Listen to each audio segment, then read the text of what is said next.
see the pair that got hauled into time?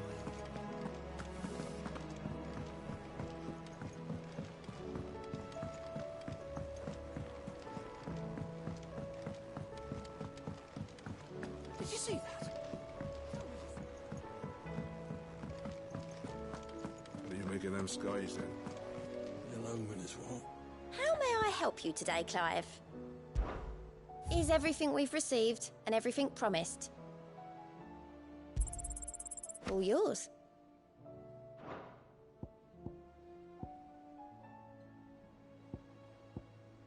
Come again. I may have more for you. Otto, how fares the realm? The realm? Oh, she's just fine. As long as you look past the fat storms out mother crystals and her skies are a roiling cesspit. And Gav? He's with your uncle in the Free Cities, helping Mid with her project. Sent an owl their way the moment the winds turned foul. Still waiting on a reply, though. Do you have any good news? Well, that depends on your definition of good. All right, fine. What do you suggest we do? Oh, no, I'm just the messenger. I'll leave the scheming to those more suited to the task. Could be that Lady Vivian and Old Tomes have their own thoughts on the current state of things. Could be that they don't. It certainly can't hurt to ask. I suppose not.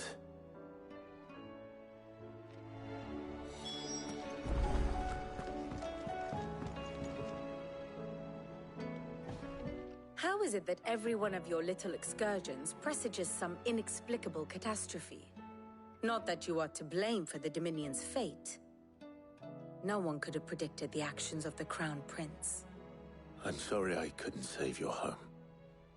My countrymen are stronger than you think. A few toppled clock towers won't break their spirits. They'll be back on their feet in no time. I hope so. Look at us. Bluer than a pair of bog crabs. Tempting though it may be, sulking will not help us find a solution to this mess. You believe there's one to be found? I don't know. But I am certain we're more likely to find it if we first examine the facts.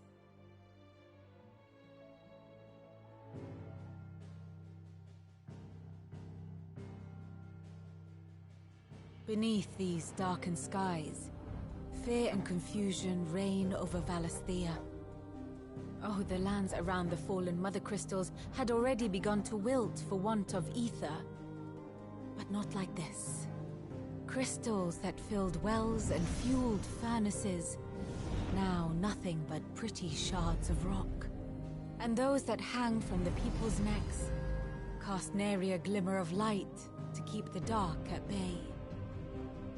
It is only a matter of time before the common folk convince themselves that the end of days is upon us. Yet I fear a swift end is more than we can hope for. While most of the world thirsts for ether, the remainder drowns in it, spawning Akashic in droves. And amidst the hordes of mindless beasts, with magics as like to fail as function, even the strongest nation would falter. Rosaria and the Iron Kingdom teeter on the brink of collapse, while the tragedy in Twinside has all but paralyzed the Holy Empire. Dhalmekia fares little better. Rumor has it the ministers fled the capital after the fall of Drake's Fang, leaving their beloved republic to crumble. Waloed, meanwhile, moves in earnest. The Einherjar has been sighted off-storm. The world, in short, is in chaos. It would seem our civilization was nothing but a castle of sand, to be washed away at the whim of the waves.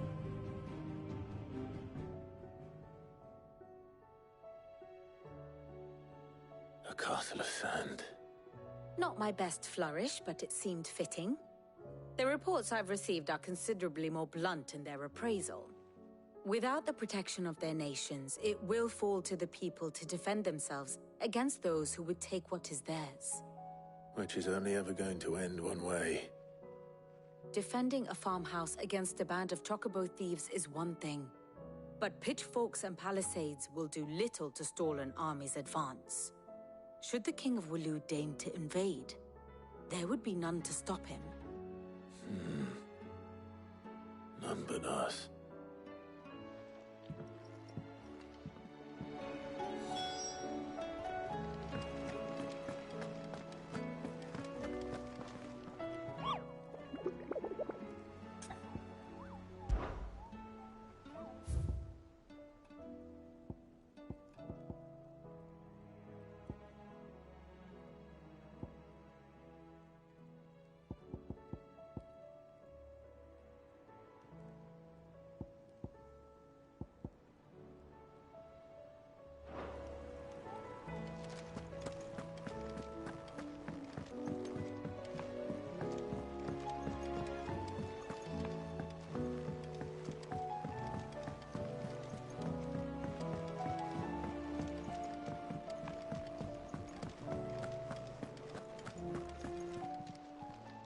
Clive. If you're gonna buy something, be quick about it.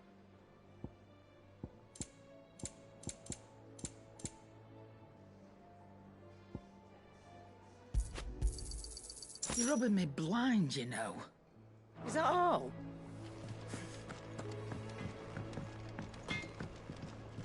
What do I owe the honor? What's St. Fornian, dear?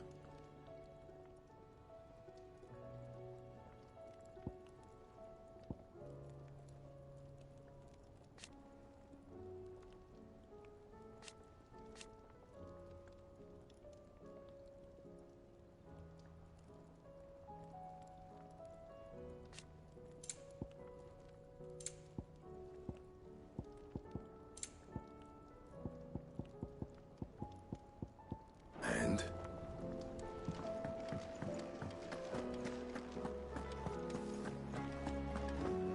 Seems the hideaways.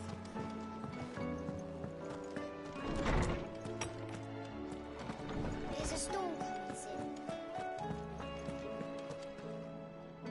Let me guess. You're here about the skies. Is there anything you don't know, Lawsman? It doesn't take a court astrologer to augur the obvious.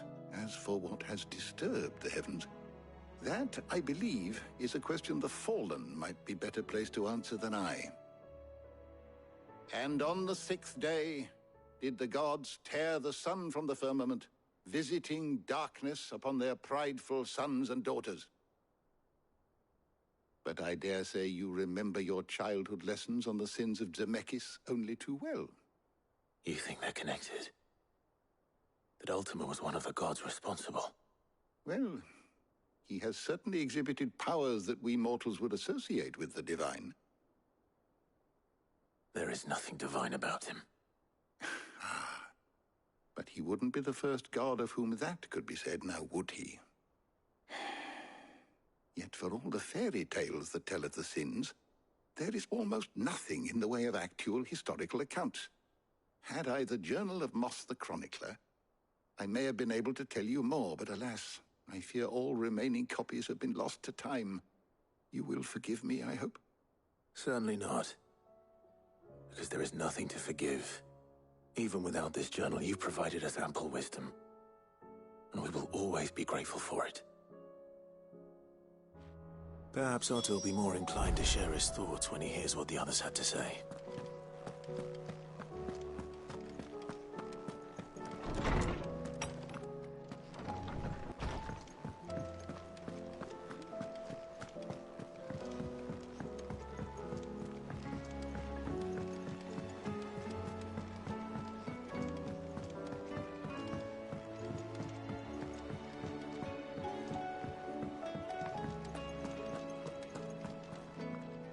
Clive, we have a problem. Only one. That would be a first. It would. Actually, there are 3. We had as many owls arrive while you were at the shelves. Martha's got a Kashik out her gates, and talk of monsters roaming the hills outside of Northreach has put the wind up Isabel and her lot. And don't forget Dalimil. Lubor says the village was raided by bandits. When it rains... It fucking pours. The curse breakers are spread thin, taking stock of the damage in the Dominion. And even if I could get word to all of them, I doubt they'd get here in time to make any real difference. Which means... there's only two people who can. Jill and I. Let them know we're on our way.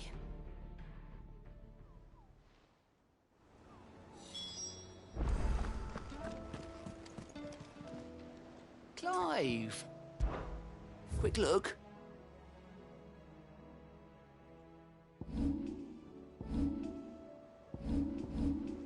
Think you can help?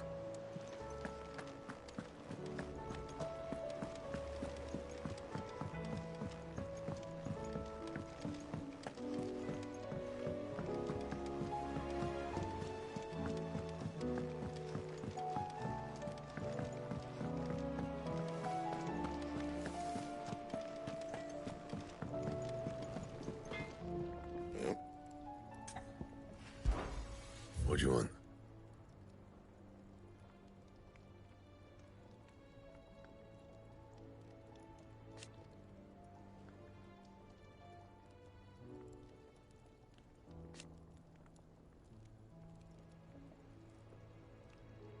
And?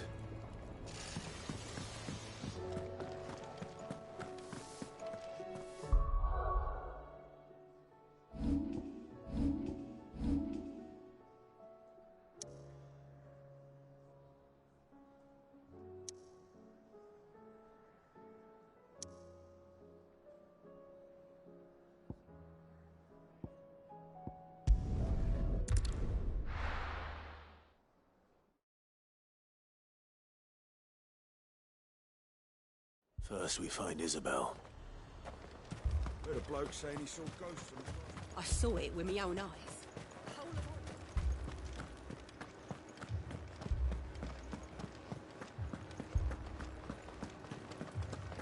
Four left for more on the captain's orders.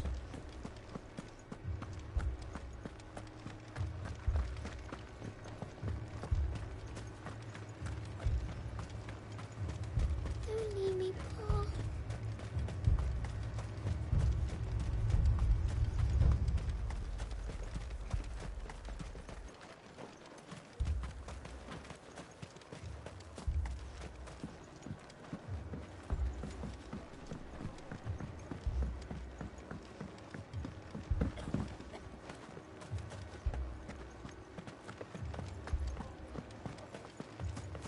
The two soldiers were carrying...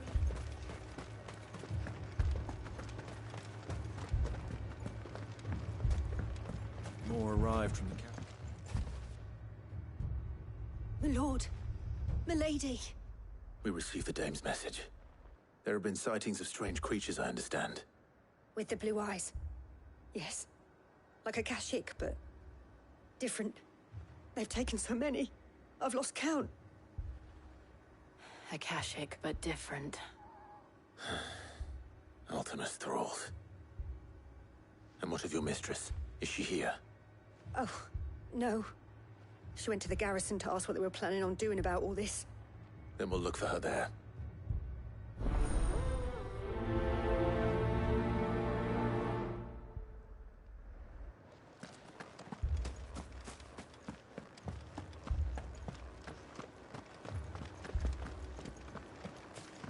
I can't do it.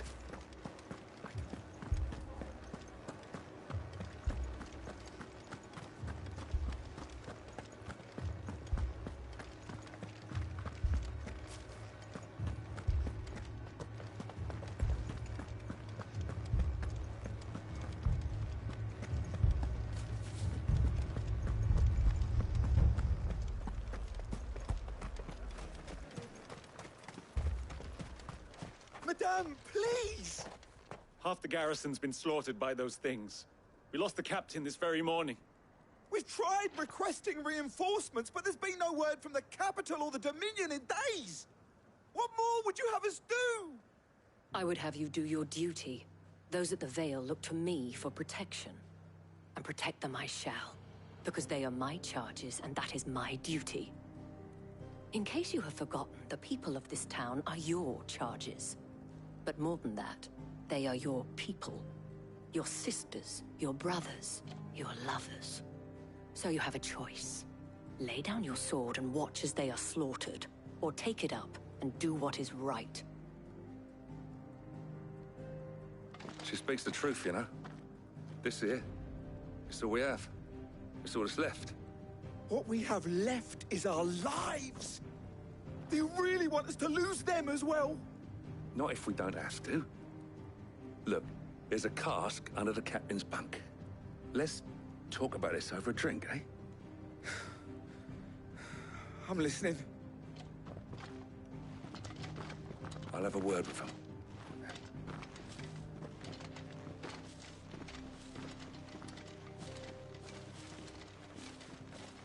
Ah, Clive. I didn't expect help to arrive so quickly. And sought to take matters into my own hands.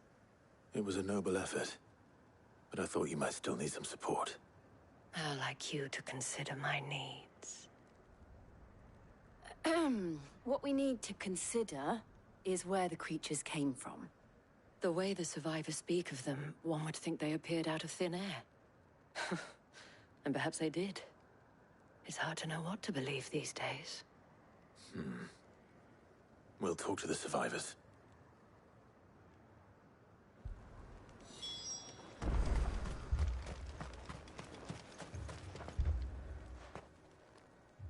You're a pikeman, yes? What happened? I've got family in Moor. I heard the flood was spreading, so I went to see if they were all right. And a pack of them glowing things found me in the meadow. I ran for my life. I never did get to the village. Leave that to us. My family. Don't leave me, Paul. It's all right. Give me your arm. Did you see the creatures that attacked you? Creatures? Yeah, they came out of nowhere. They went for Joseph first, then me, and then they were just gone. Do you remember where you were? On the road from Oriflamme. We just passed Moor when... Where's my Joseph? It's all right. Just rest now. At least we have an idea of where the thralls might be now. We should head for more.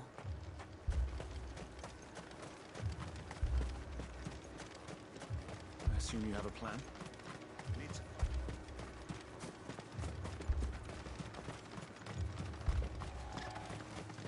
It was all they could do to escape.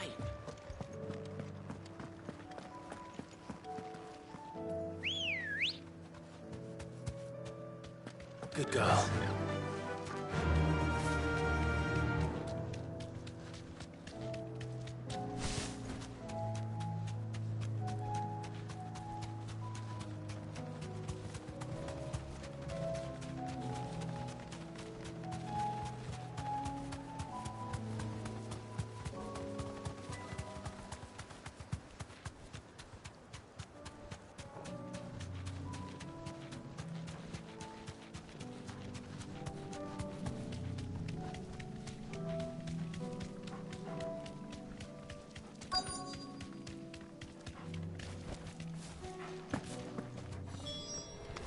Clive, look! I see them. With me!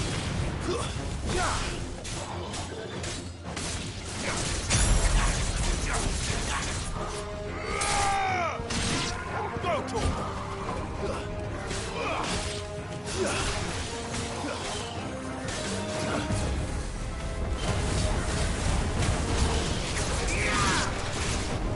It's over!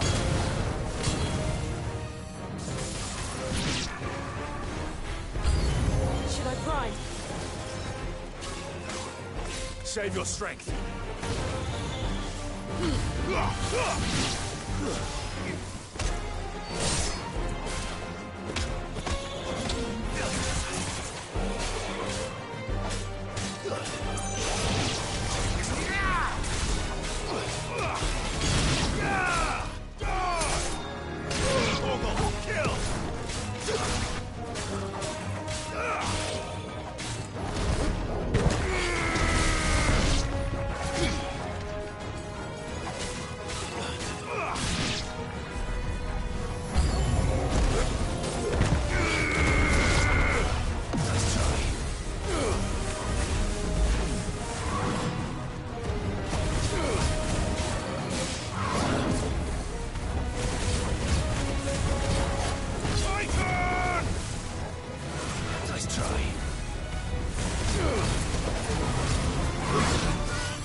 Do you think there are more?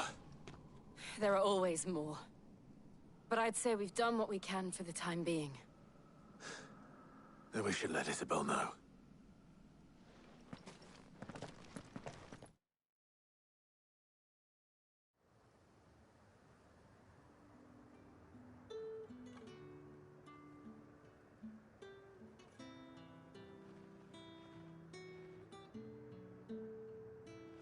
You have the town's thanks.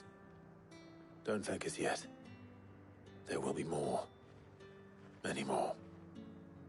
And you'll need to be ready for them. Oh, we shall. Isn't that right, Captain? Yes, milady. The garrison will be ready. Philippe here has convinced most of the men to remain at their posts. For now, at least. Hearing that the Dane would look kindly on any man who committed himself to the task certainly didn't hurt. It's not the most selfless of motives, I'll admit. But whatever it takes, eh? Now me, I never needed convincing. I became a soldier to protect the people I love. And the people I love include the ones standing before me. Handsome and chivalrous. Now, if you don't mind, I have sentries to post. Milady.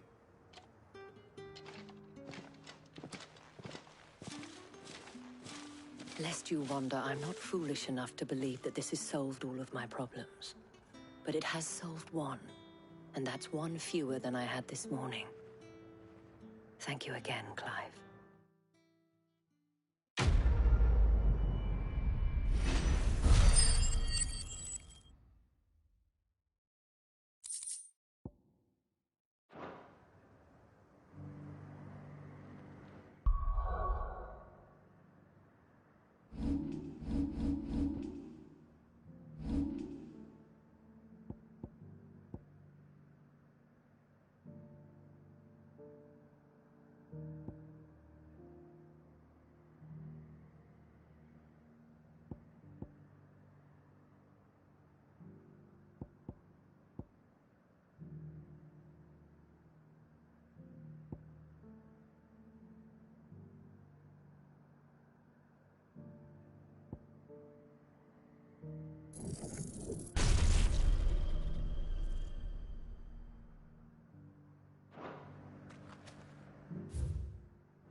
This man's gonna die if we don't get him to a healer.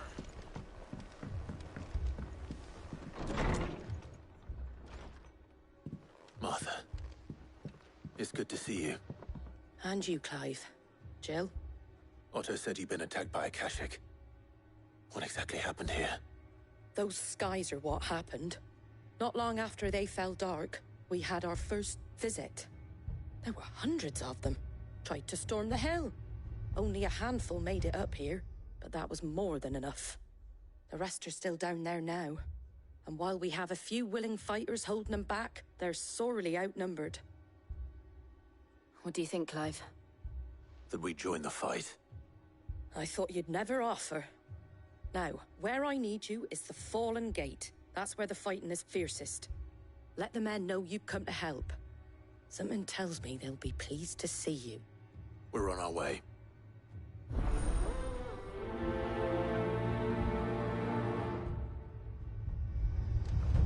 Do you think there were as many as Martha says? More.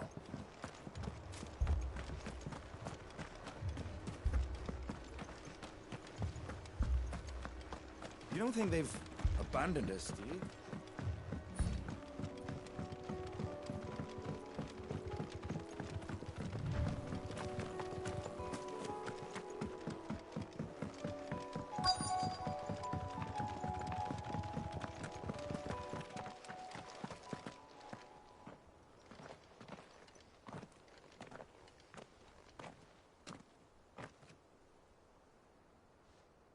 Clive, wounded. We deal with the Akashic first.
These men don't have the look of hired swords.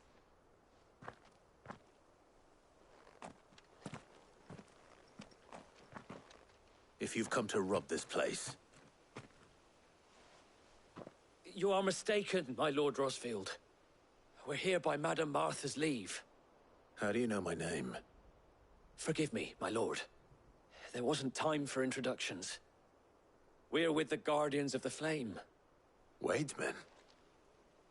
But how did you come to be here? Where is your commander? Sir Wade left earlier with a scouting party to find out where the Akashic were coming from. Did he? Take your wounded back to the inn. Martha will see you're looked after. We'll join you anon.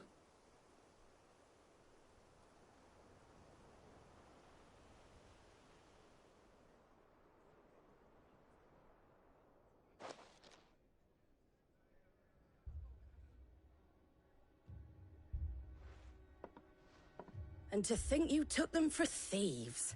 A fine reward for holding off the horde, that is. When did Wade and his men arrive? Not long after Rosalith fell.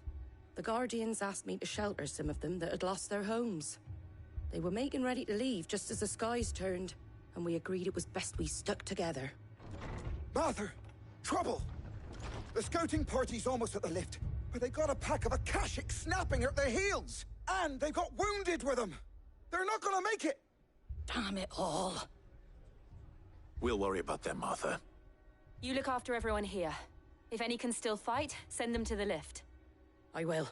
You two be safe now.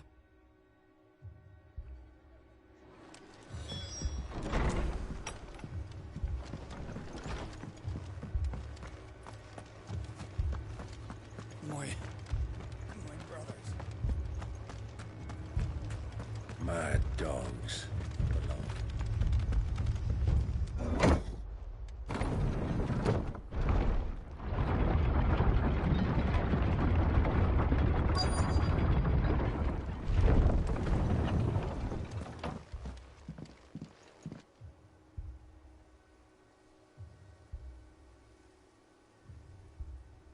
Squire, I need you to get those who can still walk up the lift to Martha's. But what about... I didn't ask, Oscar. Sir. Sir Wade. Lord Rossfield. If you aren't a sight for sore eyes. Martha seemed to think you might need some help. And by the looks of it... We thought we could sneak by them. But we didn't know there would be so many. How could we have? Behind you!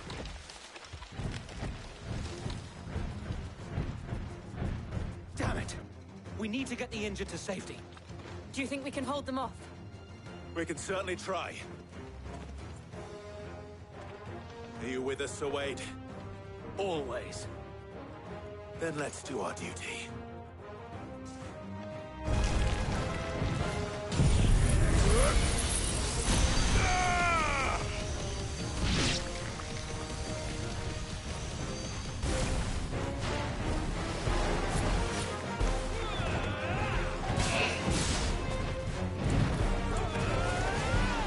Too slow.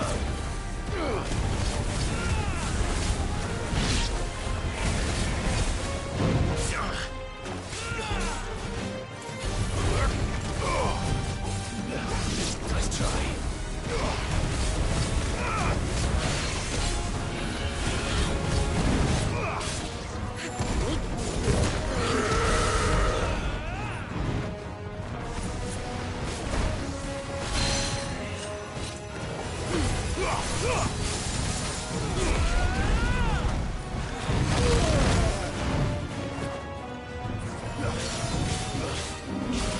Too slow.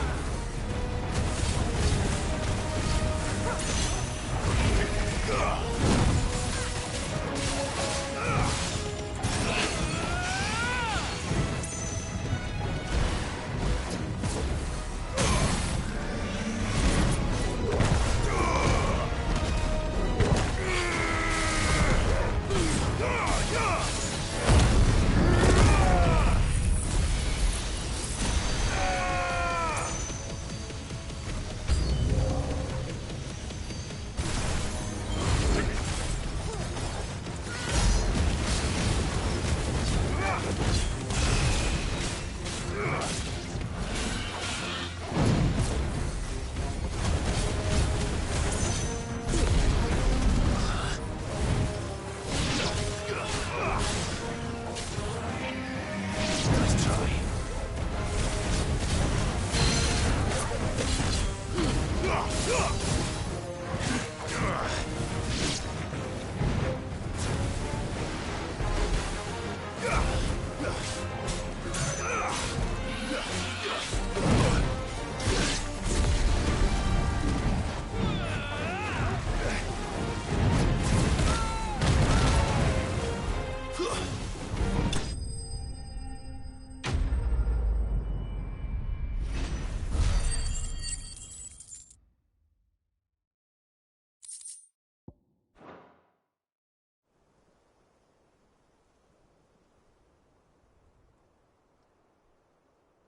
Is anyone hurt?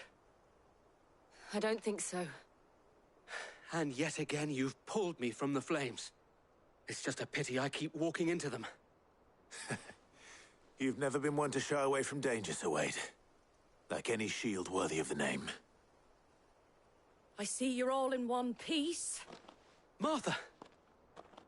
Is something wrong? The lookouts saw smoke coming from down Eastpool way. Too thick to be a hearth. A second horde. Feel like finishing the job. Always. Jill and I will make for Eastpool. You'll need to move the injured without us. Don't you worry about them. The moment my men are safe, I'll follow. Good luck.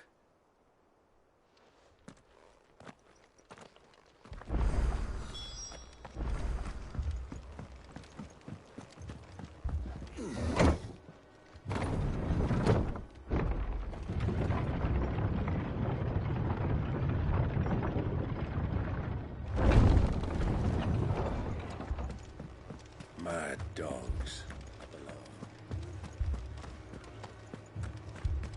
My brothers.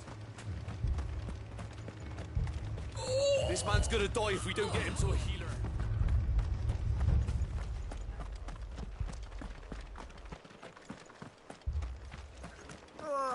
Just patch me up as quick.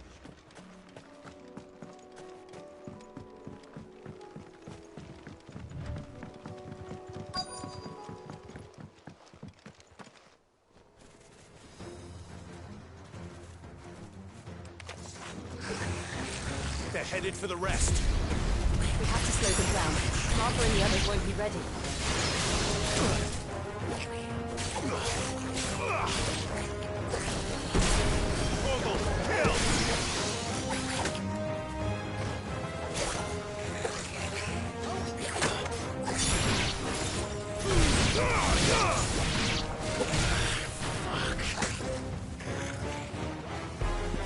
Well done, Torgal. Guess we're all ready.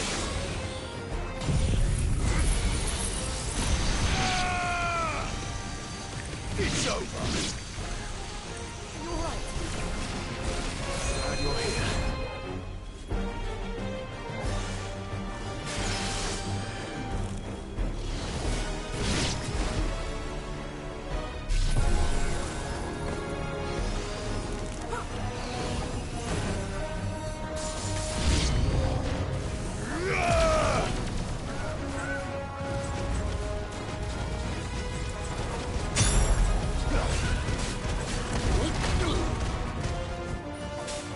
Finished.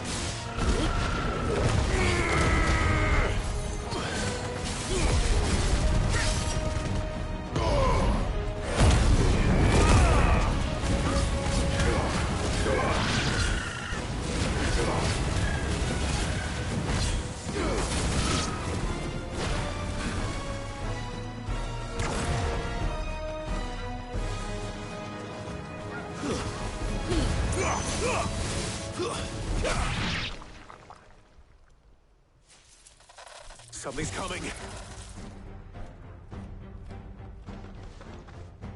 Apologies, my lord. Did I miss anything? Only the first round to wait. Shall we?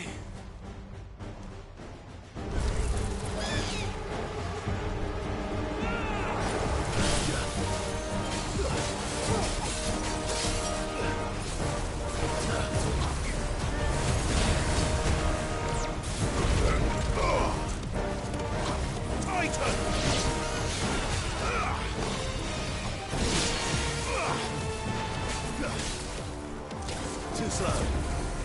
Let's try.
Do you see any more? No. I think that was the last of them. But it won't be long before the next lot arrive. Then we make for Martha's while we can.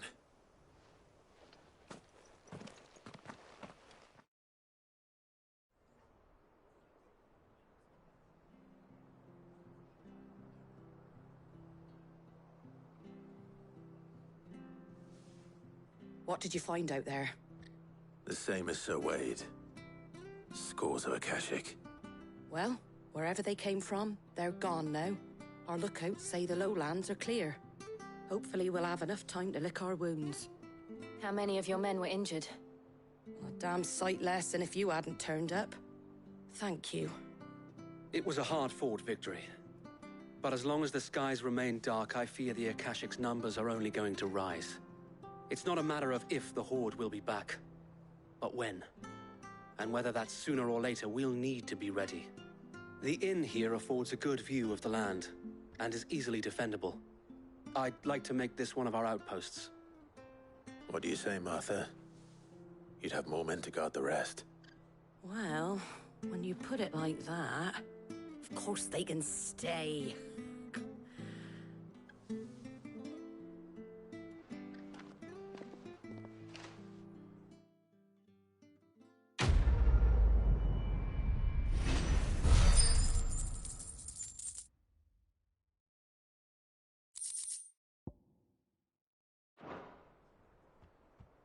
My lord, there's someone I'd like you to meet.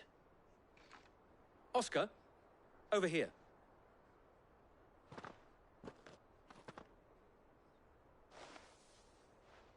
It is an honor to make your acquaintance, Lord Rossfield.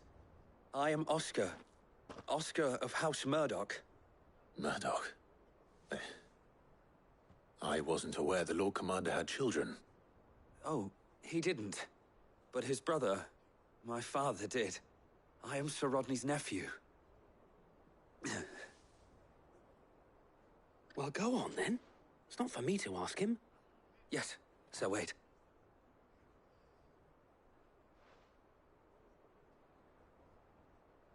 If it please you, my Lord Marquis, might you take me as your squire? I would learn the duties of a shield from the finest. I'm sorry to disappoint you, Oscar, but I'm a shield no longer. Nor was I ever the finest. And spending time in the company of an outlaw hardly seems a fitting education for one aspiring to take his oaths. My Aunt Hannah once told me that a man is not defined by his title, but what he does in its name. You have accomplished much since taking on the mantle of Cid, winning no little honor in so doing. And I would sooner serve under an honorable outlaw than an unworthy shield. Not that Sir Wade and the other Guardians are... I mean to say that, they're... It's all right. We know what you mean. There is only so much the boy can learn from me, my lord. But a squire... Would that really be so bad? You were a squire once. And I'm certain Sir Rodney would approve.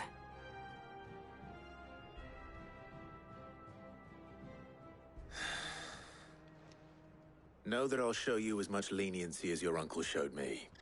I would not have it any other way.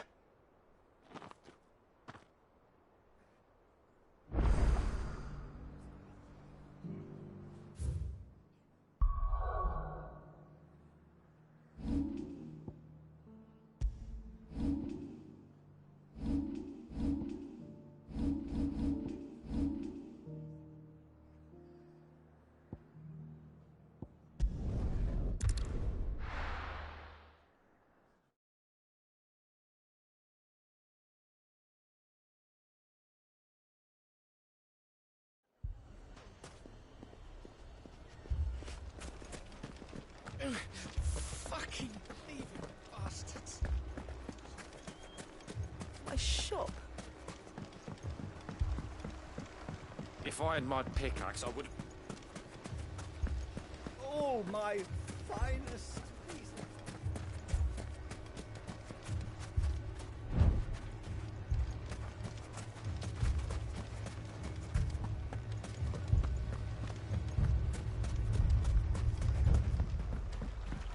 Mummy, I'm scared. Oh, I'm ruined. Cid!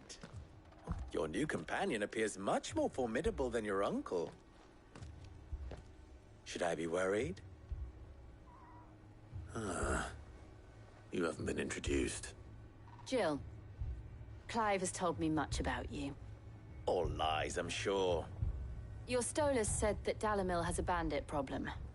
Indeed. Although, you're a little late. They left with our food and guild days ago. Any idea where they went? The desert's a big place. Your guess is as good as mine. But the fact is, I have more immediate concerns. What did you say to me? What did you say? Ah, as if by magic.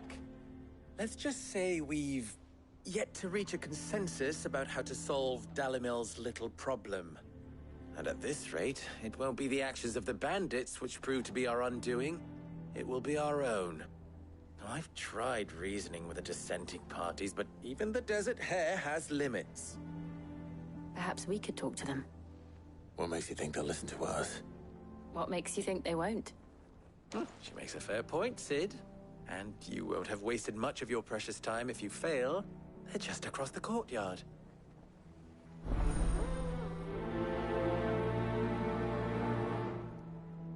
Suppose we just follow the shouting.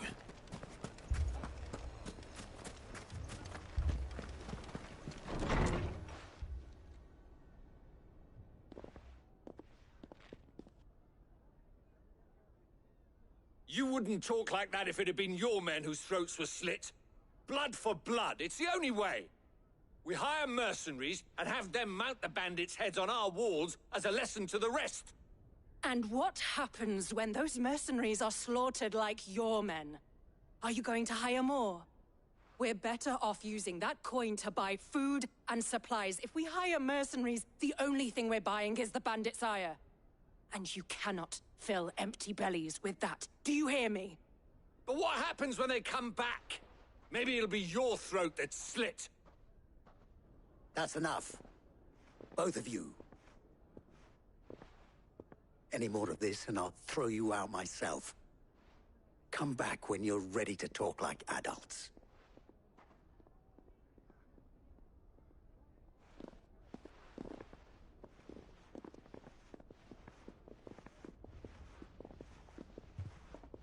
Victor. What's he doing here?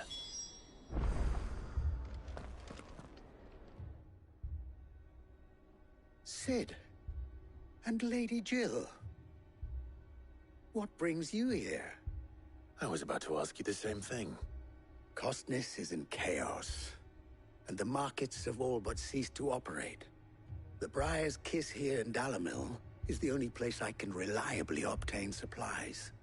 I was here to do just that when Master Lubor told me of his troubles. He thought I might be able to talk some sense into these fools.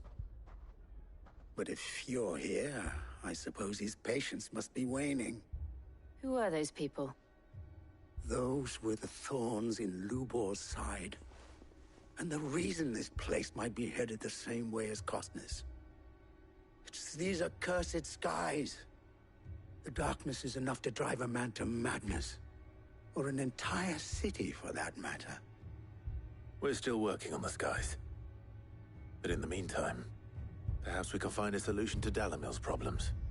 I hope so. For all our sakes.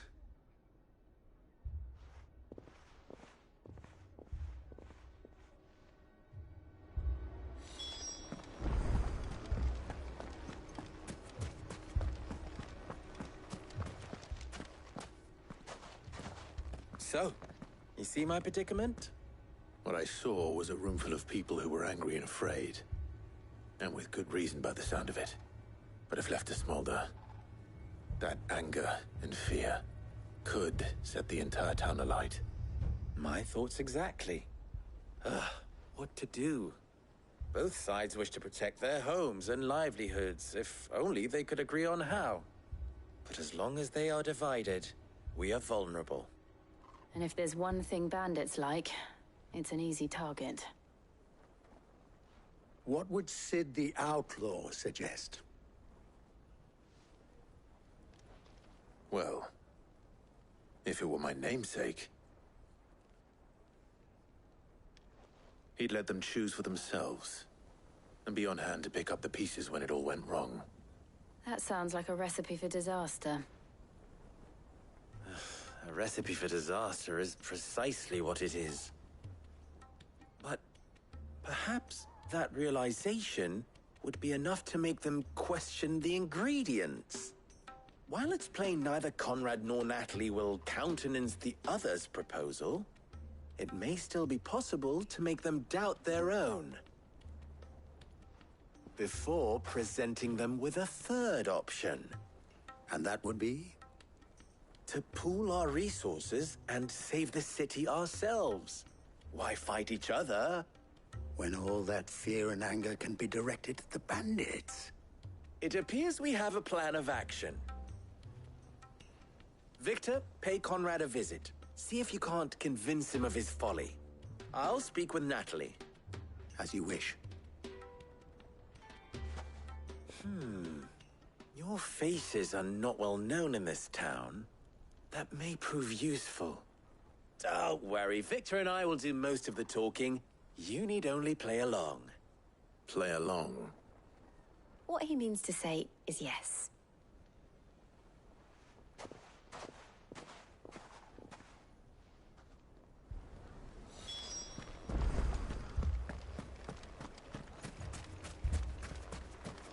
Picture it, Conrad.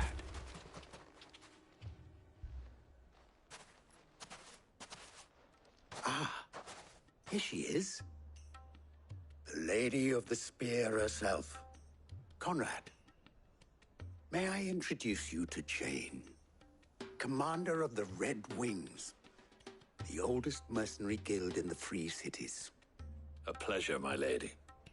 The pleasure is all mine.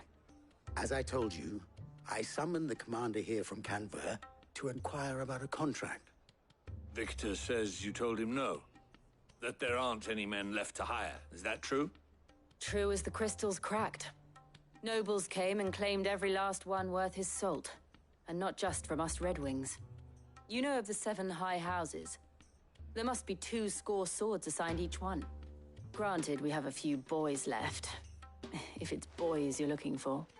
Well, Conrad, are you saying that Dalamil's finest cannot defend this town better than a gaggle of unblooded striplings? That a band of beardless youths could better avenge the deaths of your brave men than you yourselves? Absolutely not. We'll show those bastards who they're dealing with.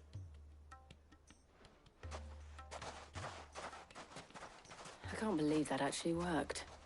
Conrad's not what you call the brightest candle in the crypt. And there's a reason why I had you do the talking and not Sid. Well played, my lady.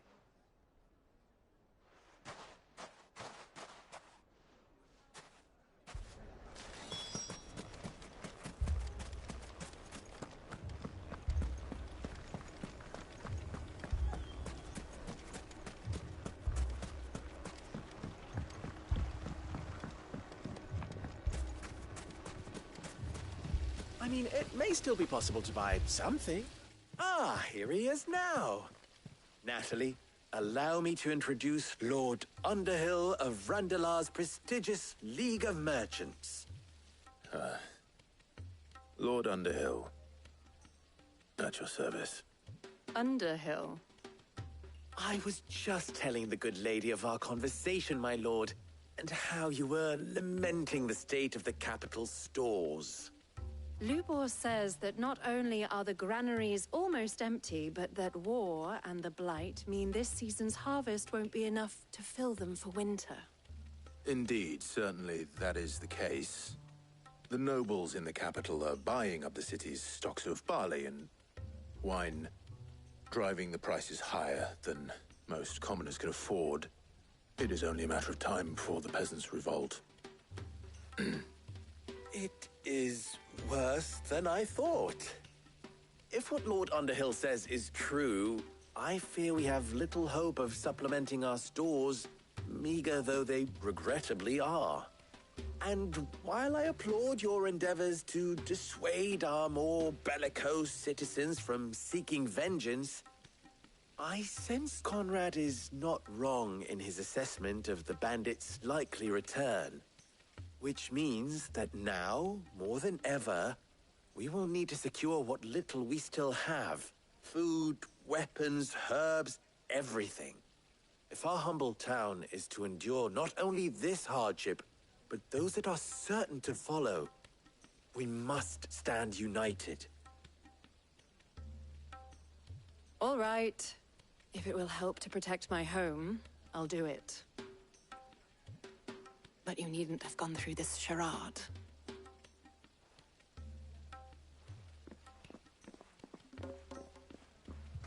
Thank you, Clive. Your performance was nothing if not workmanlike. She saw right through it. I didn't say it was good, merely that it produced the desired effect. Now, my scouts should be returning shortly. Meet me back at the Briar's Kiss, and we shall see what we face.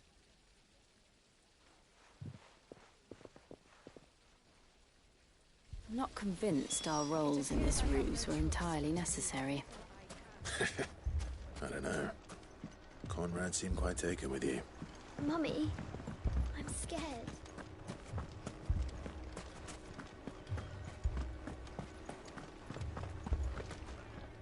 Good news, Sid.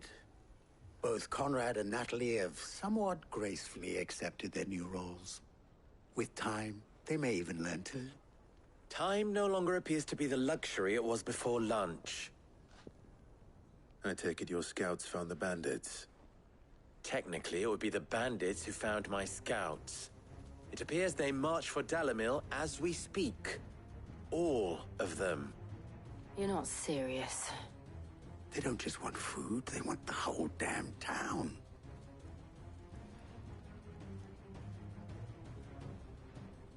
I have a favor to ask. I'm told the bandits march in 2 groups, one from the south and one from the desert, in a move doubtless intended to stretch our already gossamer-thin defenses. Very well. Jill and I will meet those from the desert. But what of the rest? The rest, my friend, the city shall fight. Together. The stakes, I concede, are high. But if this does not unite Dalimil, nothing will. That is a lot of faith to put into those who had their hands around each other's throats but a moment ago. Then it will be for us to see that their hands are kept occupied. And I do mean us. I thought you might say that. We'll hold them off for as long as we can. And we will do the same.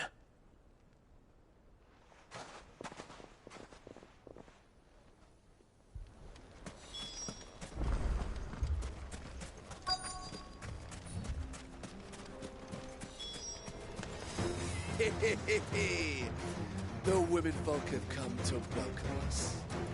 I'll take that one. He's all yours.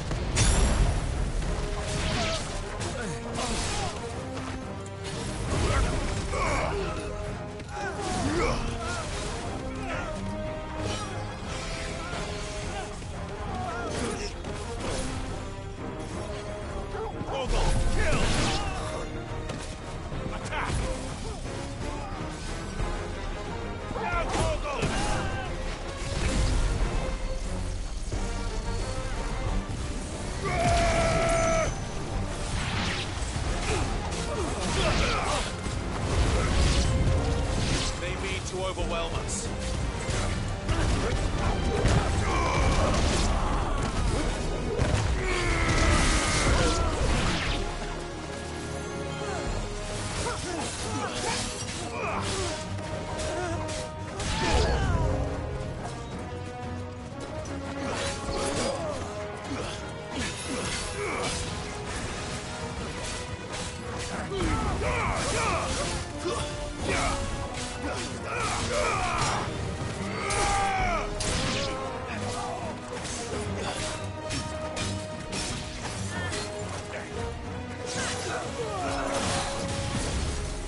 The townspeople.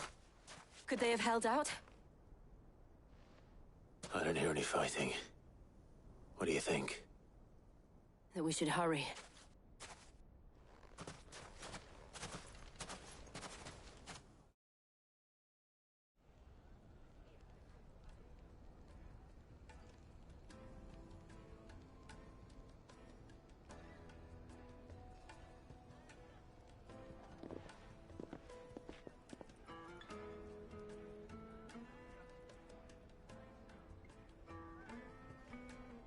Natalie, I owe you an apology. You did well out there. The inn would have been lost had you not held the line. Without you, there would have been no line to hold. You saved us, Conrad. You saved Dalimil. We all saved Dalimil.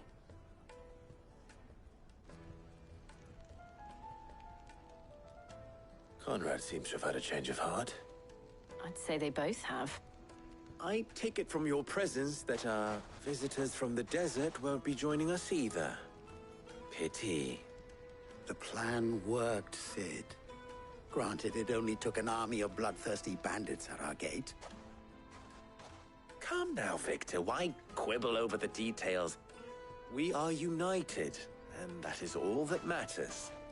As for you, Sid, you fight considerably better than you act. I'll take that as a compliment.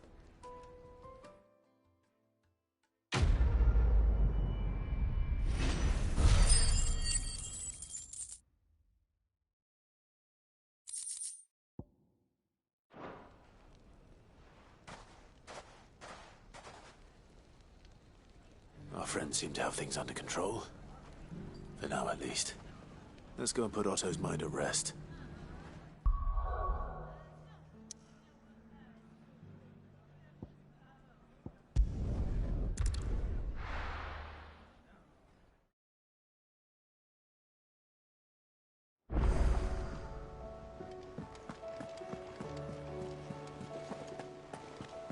Did you see that?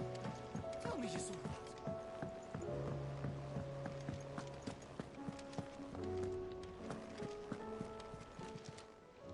Welcome to the Patron's Whisper.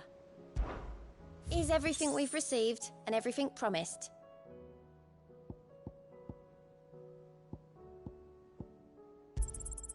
All yours. Come again. I may have more for you. Was wondering when you turn up. Had owls from all our friends thanking you for your timely intervention. How is it you always manage to arrive at just the right moment? Luck, I suppose. Any word on the rest of the realm? Let's see. Storm's still crying out for mother crystals. The nations are still in chaos. And the skies are still the color of a kick in the kidneys 2 days on. So... Right. Clive, we knew this was going to happen. Well, not the bleeding skies part, but you take my point. Now's not the time to second-guess yourself. Now's the time to visit the infirmary. Talia says your brother's awake.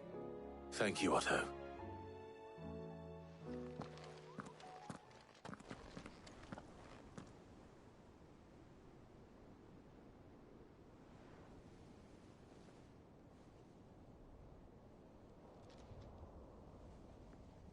So it was not Sylvester, but Olivier who served as Ultima's puppet. And when Dion learned of this, he sought to slay the fiend.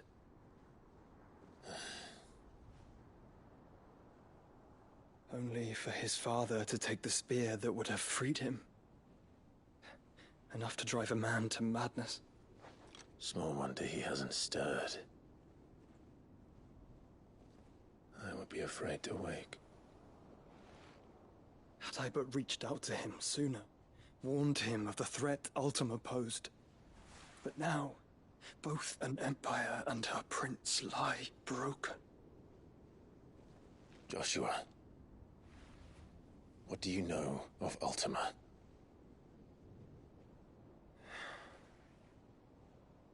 Very little, I'm afraid. Despite my best efforts. 18 years ago, as I lay buried beneath the rubble of Phoenix Gate. 'Twas not death who came for me, but another. And it was while in my rescuer's care I first heard of Ultima. I've been chasing his shadow ever since. Ultima is driven by some deep, dark purpose, and for whatever reason, it would seem you are crucial to his designs. He will stop at nothing to have you, even if that means toppling an empire. But why me? What possible use could I be to such a creature? That is one of many answers that have eluded me. Yet, I am certain of this. It is not mere chance. You were chosen for a reason. All dominants carry within them the might of an icon. Nigh limitless power that is at once acutely limited. I wield fire, and only fire. And I only ice. 8 wardens for 8 elements. But you, Clive. You are different. You're special. Your abilities begin with the flames of Ifrit. But they do not end there.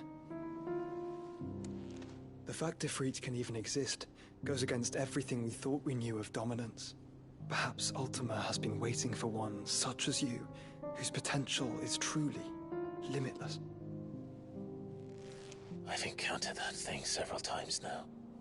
If it or he, as you say, needs me, why hasn't he claimed me as he did the boy? Were I to hazard a guess, I'd say the two of you are somehow incompatible. His mind not properly attuned to your body. His mind? Mind, awareness, spirit, call it what you wish. But I believe Ultima to be an embodiment of the concept. This is why I struggle and fail to contain him here inside me. I'm sorry. Inside you? With every setting sun, I feel my strength wane. And though the Phoenix's flames mend the prison I have made for Ultima, they do so at a cost. We must find a means to bring an end to him before I meet my own. What were you thinking? It was that or let him take Clive. And I've always had a soft spot for my brother.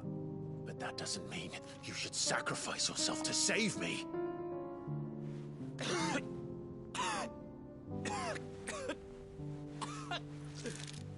Joshua. Clive, it's Gav. There's an army of Akashic at the gates of Canver.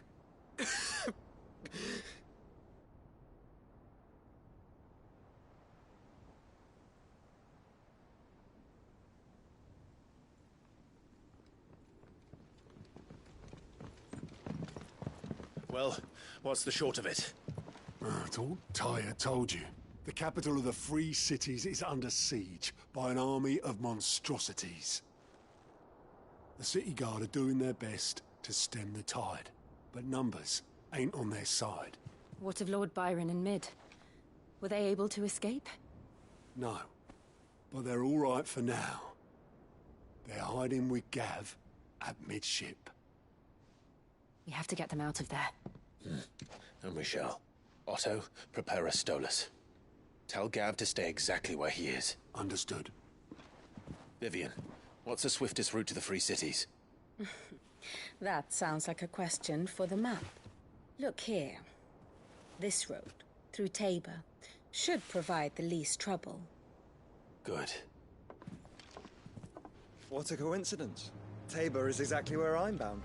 Joshua, bed is where you should be bound. You don't think I told him the exact same thing?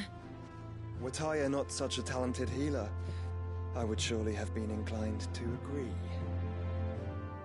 But, thanks to her ministrations, I feel I may safely rejoin my attendant, who was to wait for me in Tabor if we became separated. All right, we travel together. Clive! If he stays close to me, he'll be fine. Thank you, brother. I'll look after him.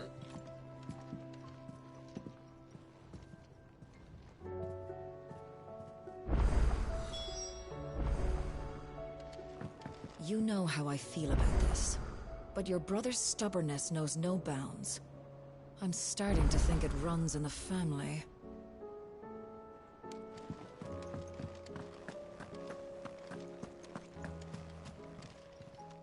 How are you doing?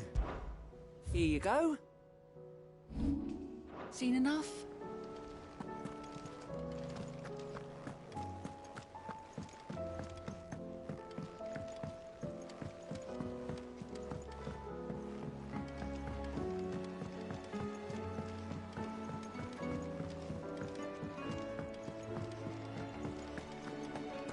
Seems the hideaway is lost. Blasted! Here, you put me in this situation, Clive. You can bloody well get me out of it. I need a hand with a recipe. Are you sure it's me you're looking for? I'm not much of a cook. I'm all the cook will be needing, thank you very much. What I want from you is a little of your time, right? Oh, and perhaps your sword. You remember Ivan's stew, right? Well, despite the look of the thing, and that awful stench, people wolf it down. So I thought I'd try making one of these supposed masterpieces myself. Had a peek at the book and gave it a go, but, well... It wasn't as straightforward as you'd hoped. Ivan had the same problem. Yeah, but this is my blooming kitchen, and I will not be outdone. So if you don't want to be seen as playing favourites, I suggest you lend me a hand. I've never been one to play favourites, Molly. And I would be only too happy to lend you a hand. So, what's on the menu this time? A fried mortress of skyworm. That's one heck of a name, innit? Recipe seemed easy enough to an old hand like myself. Thought I'd followed it to a T. Only, turns out skyworm livers and drake's mint are not what I thought they were. At least I hope they're not, given the rancid mess they made. Ivan said the recipes in the culinary pilgrimage date back centuries. Who's to say the ingredients even exist anymore? Well, that's a question for a scholar, wouldn't you say? Perhaps you know of one? Kindly old fella who haunts the shelves, maybe? Fine. I'll go and speak to Harpocrates. Perhaps he'll know something. And if he does, I'll see if I can find your ingredients for you. You do that. Lest we forget, you've got a reputation to uphold.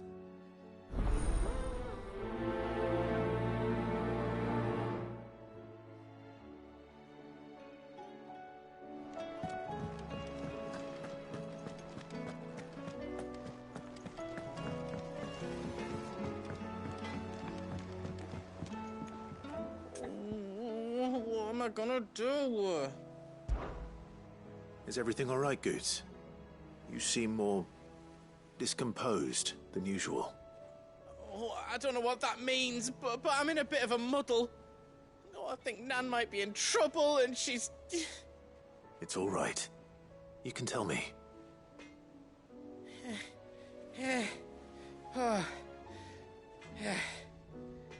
There was a trader came by. One of our usuals, like. Said he'd heard some rotten rumours about her down Dalimil way. Folk are saying she's been selling to bandits and cutthroats and that. I mean, she's fond of a chance to make a coin or two, aye, but she'd never do business with baddies. Especially not the kind who go hurting people who haven't done out. I wanted to ask her about it myself, but I'm scared she'll give us a tongue lashing. She'd never give your tongue a lashing, though, would she? Don't worry. I'll speak to her. Oh, thanks, Clive. You'll let me know what she says, won't you? Of course. I'm sure it's all just a misunderstanding.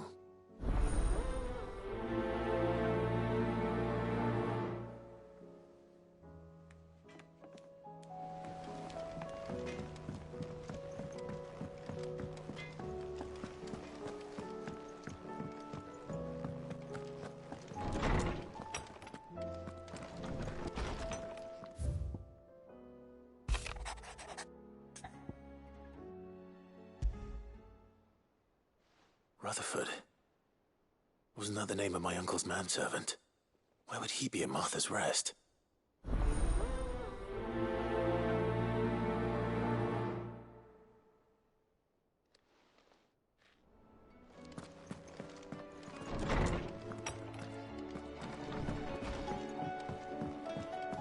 Did you see the pair that got hauled into the... Lady Karen. How's business? Not nearly as foul as the weather. You're doing good trade, then? Both in and out of the hideaway? Can't complain. Wait. What exactly are you getting at? Not once in 5 long years do you pay my affairs half a care, but here you are today, raking me over the coals like a bloody popoto? Just asking. Out of interest. All right. I'm here because I was told that certain rumors have been circulating. About you selling weapons to brigands. Oh, are you? And who was it who knows me so well as to tell tales of my evil exploits? I didn't exactly hear firsthand. All I know is that someone in Dalimil has been spreading word to that effect. And what? You believe it? You think I'm profiting off the blood of innocents, do you? Look, I've done things I'm not proud of. Might be there were a time when I turned a blind eye to the wretchedness of the world so I could line my pocket. But that woman is no more. And you'd know that if you'd ever paid the slightest bit of notice. You're right, Lady Karen. I apologize. It was wrong of me to doubt you. Aye, it was. Now, I reckon you've got better things to do than pointing your do-gooding finger at a poor old woman. Of course. Good day.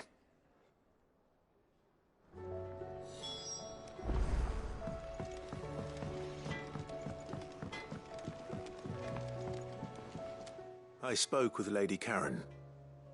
What did she say? That the rumors were unfounded, and that I was a fool for thinking they might hold any truth, along with some other things that made her feelings clear. And while it sounds like she may have done things she regretted in her past, she says those days are behind her. Oh, well, that's good. I knew Nan wasn't caught up in out bad. But why would people say she was? What did she ever do to them? It's not right. No, it's not. But people do things for all sorts of reasons. Perhaps we'll never know. Well, I'm going to find out. That trader, he said they were all talking about her in Dalimil. So that's where I'm going. I'll find someone who'll tell me, you'll see. Are you sure that's wise? Whoever's spreading these rumors means Karen ill. Oh, right. But that's why you'll be coming with me, isn't it, Clive? I suppose it is.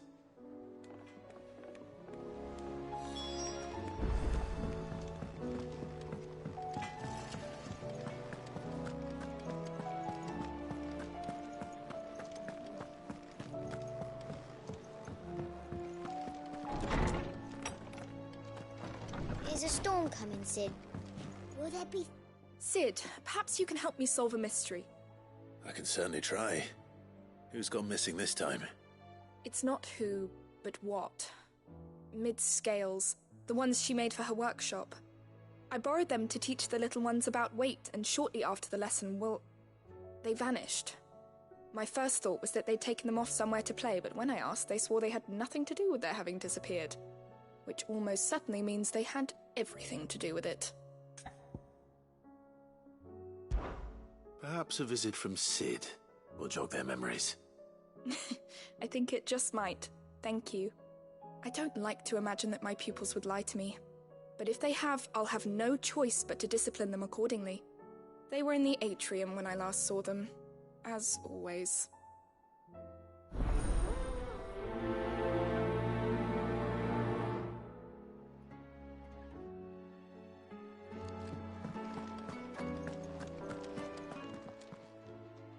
Lawsman Harpocrates, I've come to pick your brain if you don't mind. It's about the book you lent Ivan. Ah, Valisthea, A Culinary Pilgrimage, a classic. One of my favorites, in fact. The young man did a wonderful job with the Chance's stew. I do hope we shall be able to sample more such marvels in due course. That's actually why I'm here. I don't suppose you know where I might find skyworm livers and drake's mint. Ah, so the fabled Sandbrequois delicacy is next on the menu. Delightful. The descriptions of fried mortress never fail to make my mouth water. Now, skyworm is a somewhat antiquated name for the wyvern, their ground livers being the paste from which the mortress is made. Dragon livers. How very Sandbrequois. One would have thought the disciples of Bahamut would have a touch more reverence for their icon's brethren, but apparently not. I believe the specific dragon the recipe demands is the blueback wyvern, said to be the very color of the sea beside which it resides. So we know where to look for our liver. But what about the drake's mint? Saint's bonnet in contemporary parlance, a herb which grows along the North Reach coast. I gather that one can locate the cheerful yellow flowers by their heady scent alone, so I'm sure you'll have no trouble finding them. I may add that people once believed game was best served with the flora that sustained it in life, in which regard fried mortress of skyworm is undoubtedly a typical dish of the time. Meaning that if I find one, I find the other. To Northreach, then. Best of luck, Clive. And do save me a bite once the dish is complete.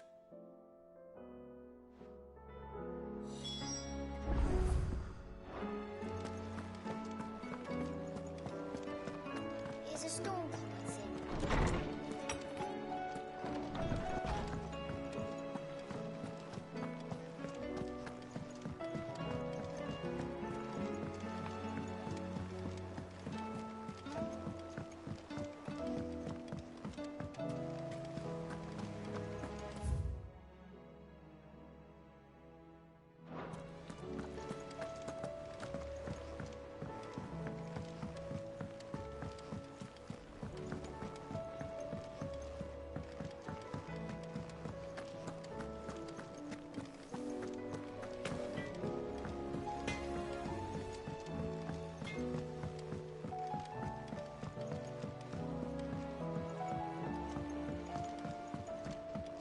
I heard the Emperor was impaled on his own.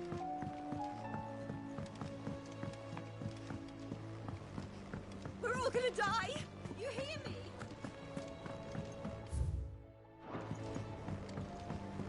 What do you reckon we should do? I say we should just tell me.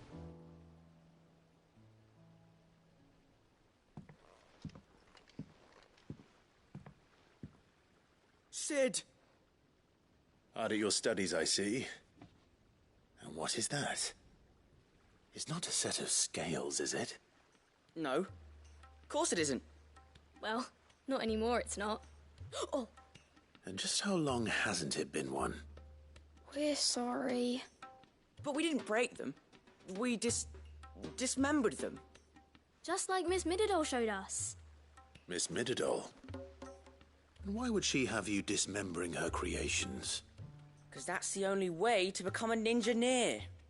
Miss Mididol said, the best way to see how something works is to take it apart and put it back together again. Well then, your work is already half done. Carry on. About that. The taking apart was easy enough, but it's the putting back we can't work out. Speak for yourself. The heavy thing goes at the bottom. Then...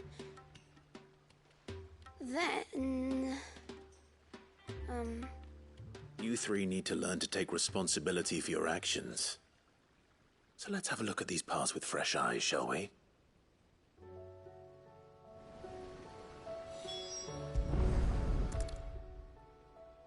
All right.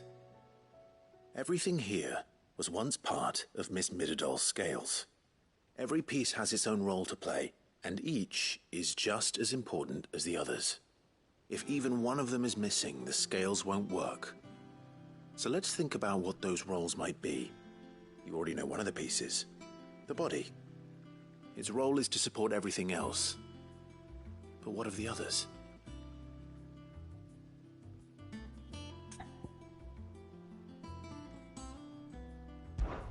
This is called the arm.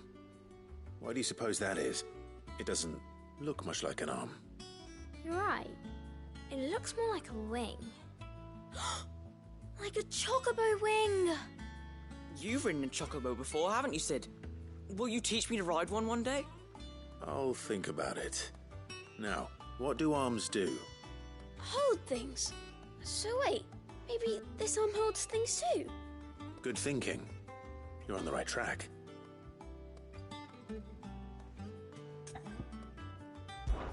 These round parts are called the pans. You all know what a pan is, don't you? I do. Molly uses them in the kitchens to fry bangers. But these aren't for frying bangers, you idiot. They're for weighing stuff. But what if I wanted to weigh Goots? I don't think he'd fit on that little thing. Probably not. What are the chains for? Holding the pans up? Well spotted. Which means something must hold the chains up in turn.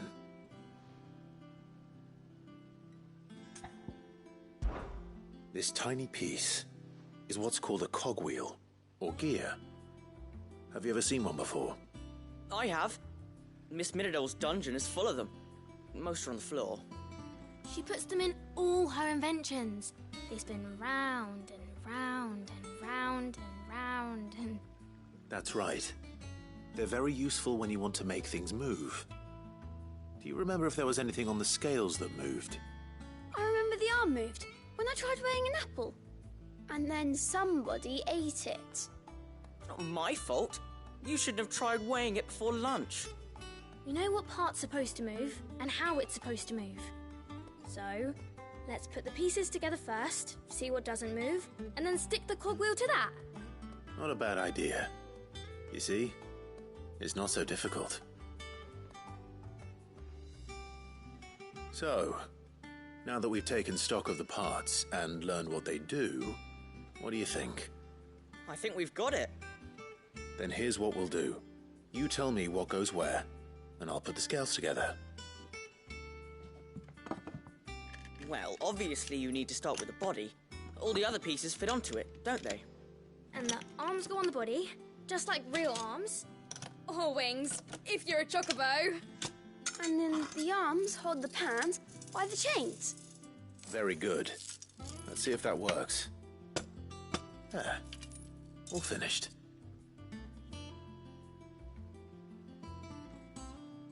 Yes! We did it! Well, with Sid's help. Oh, I just put the pieces together. It was you three engineers who showed me how. That's right. We're Miss Midadol's hares. Her hares? Yeah. Hares for the future. She's showing us her secrets now, so we can help out the hideaway when we're older. What do you think, Sid? Are we almost ready? With a little more help from Miss Midadol and Miss Shirley, I'd say it won't be long at all.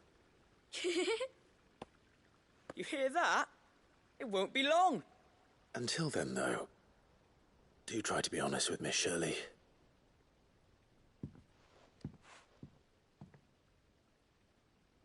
Hey, look! We never used the cogwheel. You don't think Sid forgot about it, do you?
presumes the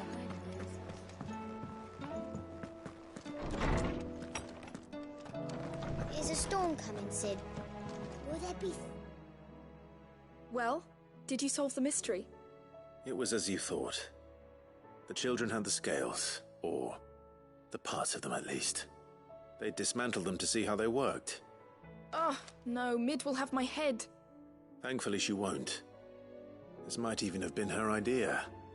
Although I was the one who ended up teaching the lesson. I'm so sorry, Sid. I know how busy you are. I shall see that the children are properly punished. Please, there's no need. Mid seems to have taken the three of them under her wing. She's even calling them her heirs. She'd have them follow in her footsteps. And her father's. I see.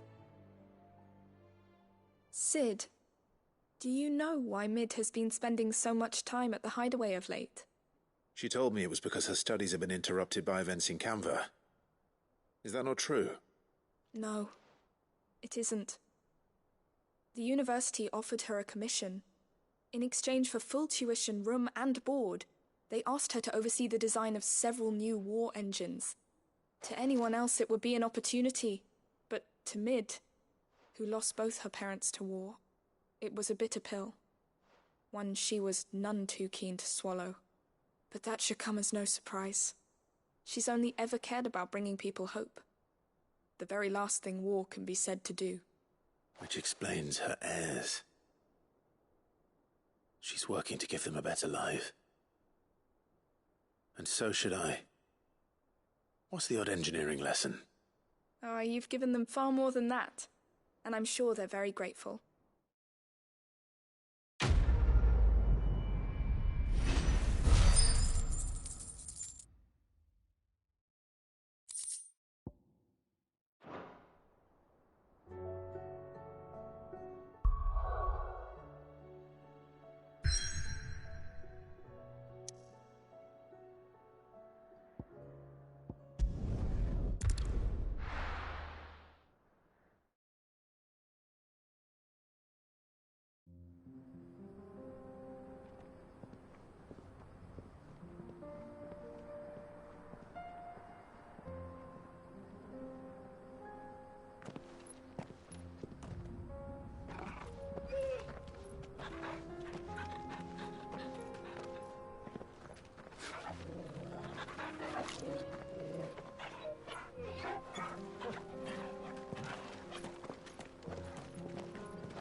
It's like a dream. The four of us out walking like we used to. Enjoying this, are you? Gav and the others could be in danger as we speak. You're right. I'm sorry. Yote is a fine scout. If Candle was attacked, she will already have begun gathering information. Tabor isn't far. We should pick up the pace.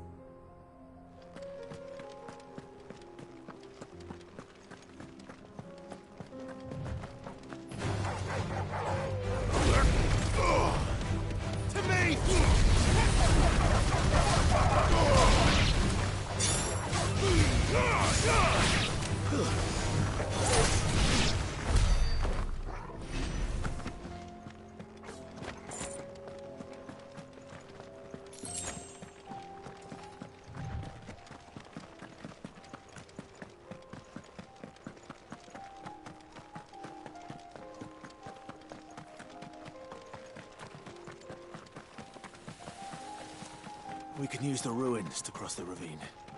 Assuming they will allow it. The Echoes have a will of their own.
Ready, girl?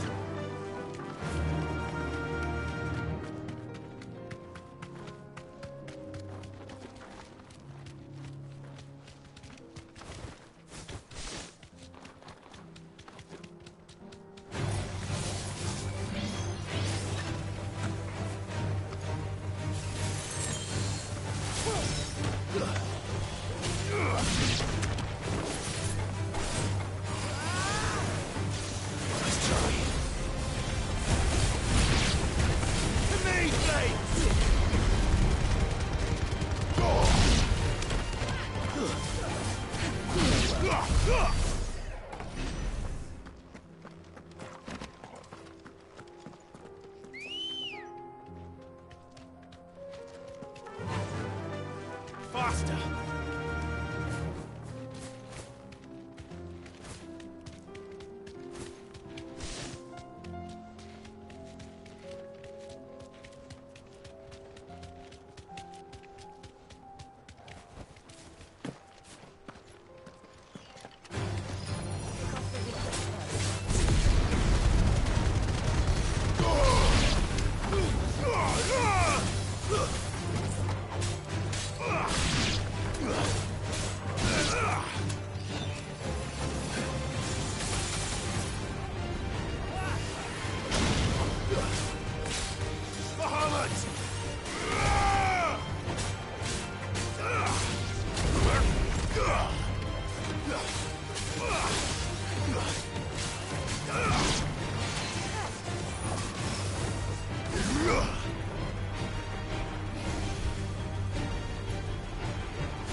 Ready, girl?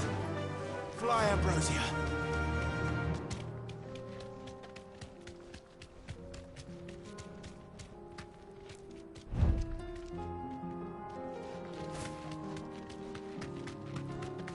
Tell us about Yote, Joshua. She's strong-willed, loyal, and deadly with a blade. Much like Clive, but with better manners.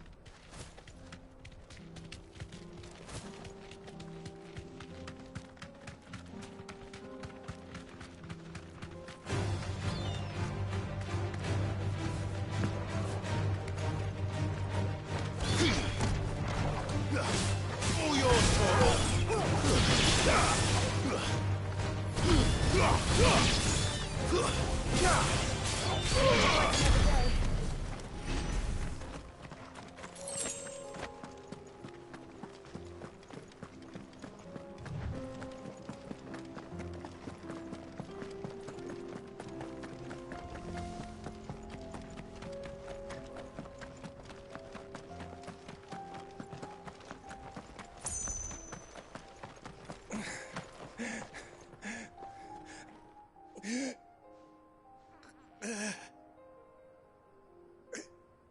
You're injured. What happened here? Where are your comrades? Ether flood. Up ahead. It swallowed our camp while we slept. My own men did this. Turned every last one of them. There's a village not far from here. Tabor. The people were kind to us.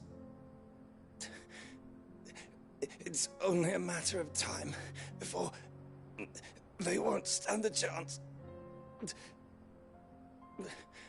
We can't let those monsters reach the...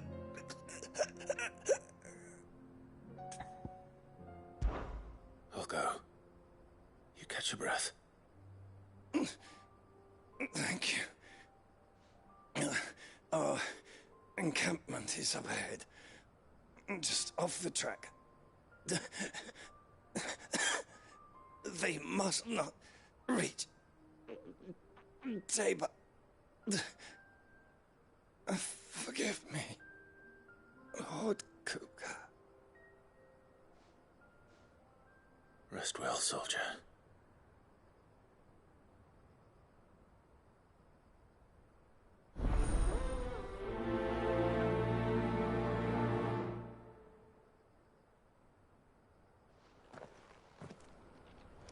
You said the encampment was close. Let's hope the Akashic are still there.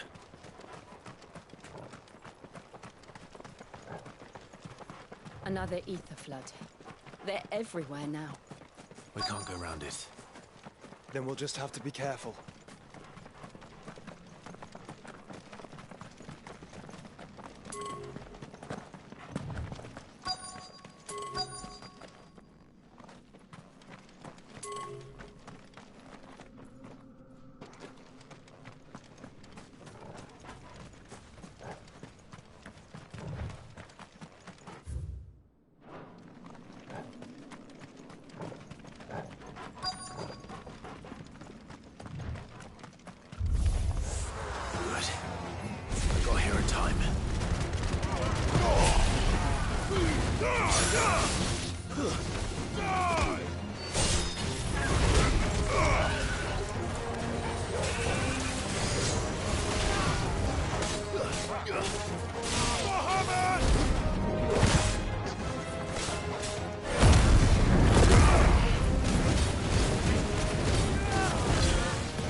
someone there!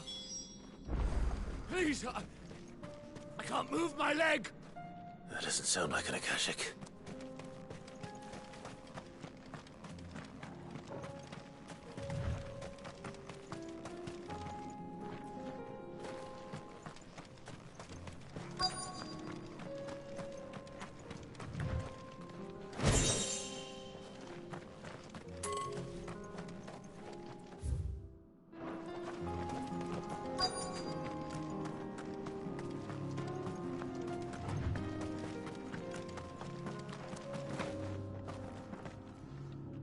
You're with the battalion? I am. I heard the fighting. Are the others? Taken care of. One of your brothers in arms told me what happened and asked for help. Another survivor? Where is he? Tell me. His wounds were too deep.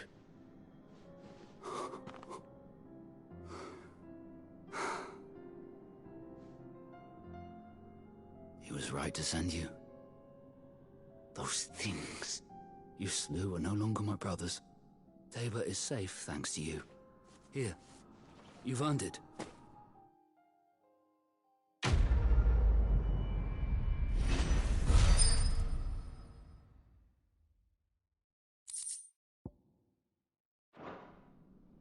You seem familiar. Have we met? You must have me confused with someone else.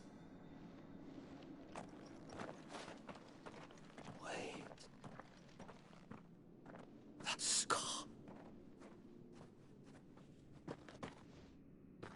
Son of a whore. You're Sid. I was there, in Costness, when you killed my brothers. I was there in Rosalith, when you killed my commander. My war with Hugo Kupka is over. I bear no ill will toward those who followed him. And what of my ill will? Coward! Draw your steel. Lord Kupka shall be avenged!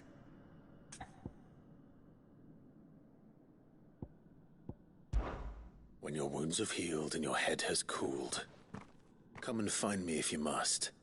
Though I hazard your life would be better spent in service of those who need it.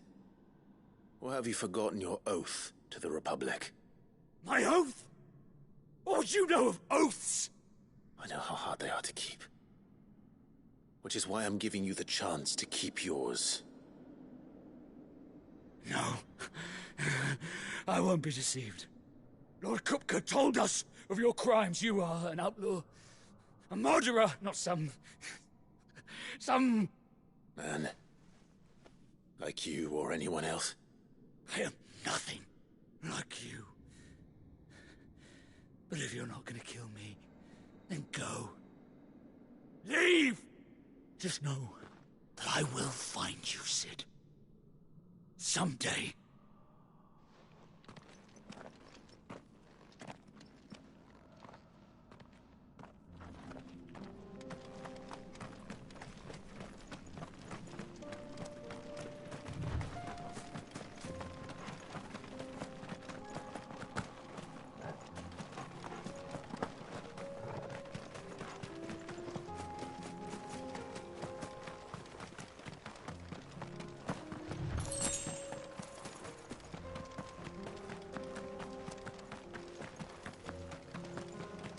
Caution, brother.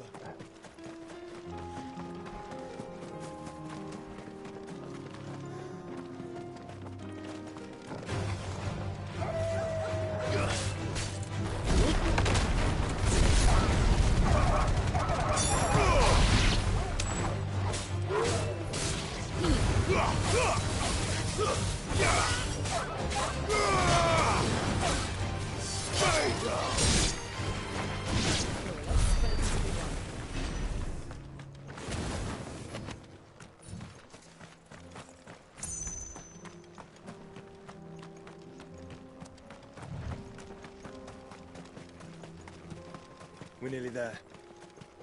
Have you been to Tabor before? There are a few places I haven't.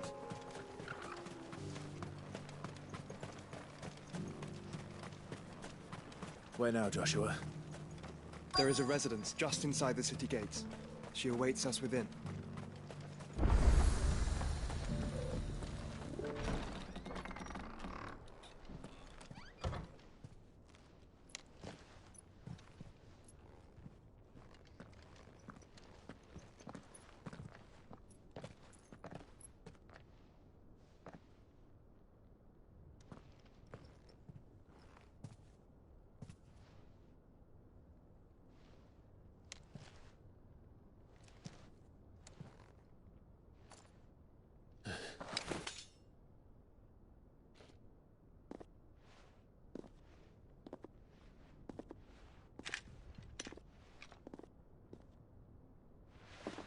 My Lord Marquis, it is an honor.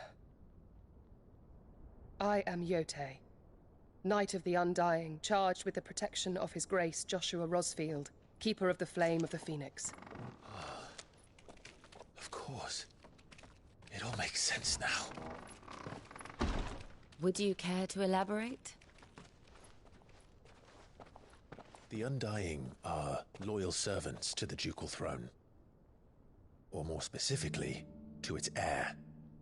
They have served our family for generations, albeit from the shadows. Since their inception, they have been tasked with the preservation and enactment of the rites of ancestral communion. After the events at Phoenix Gate, it was the Undying who delivered me to safety. And since the day I left Rosaria, Yotei has been my constant companion and protector. Without her sword, I would not have survived my journey across the realm. Rise, Lady Yotei.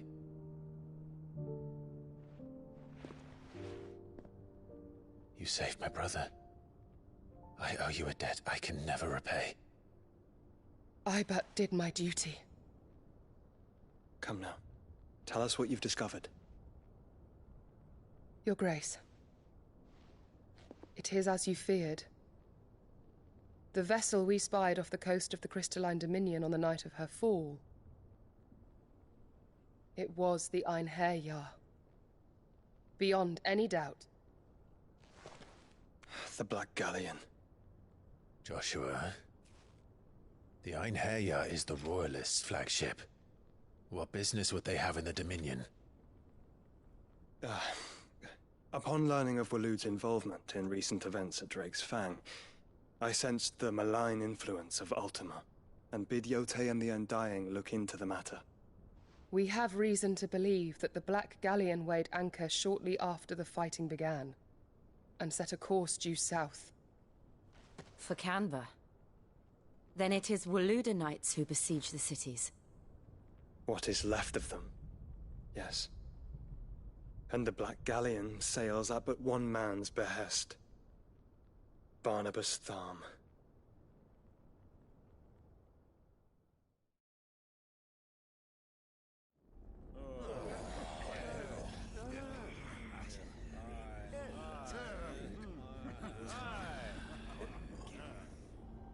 But are we truly safe here in the Agora?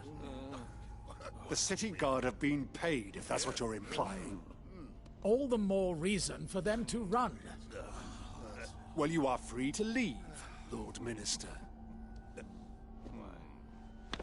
Markets abandoned, warehouses aflame, blackened hulls choking every port in the capital. Canva is ruined. The realm teeters on the brink of chaos, and all you can think about is commerce! Forgive us. We were not aware Dhalmekia now subsisted on charity. How dare you!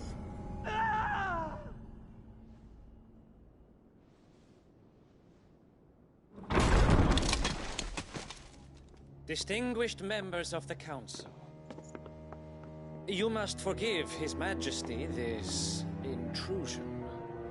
What is the meaning of this?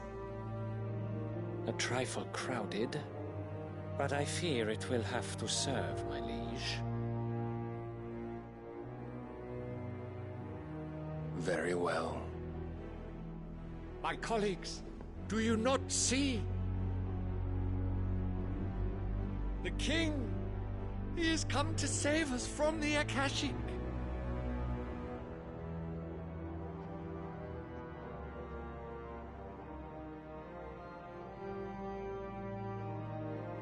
He is a gift from the heavens, divine intervention, our very salvation. And of course, if it is compensation he requires, we would be most willing to negotiate a fair price for services rendered. Fools. Your ignorance unbecomes you. Your Majesty, correct me if I'm wrong, but I would swear that the fiends washing the cobbles of Canva with the blood of her citizens wear the colors of Waloed. Ha! So you do not deny it. Guards, fetter them, and see our guests to the dungeons!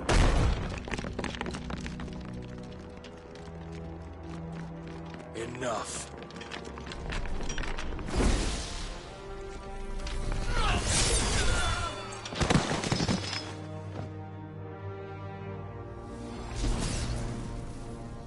Pathetic creatures.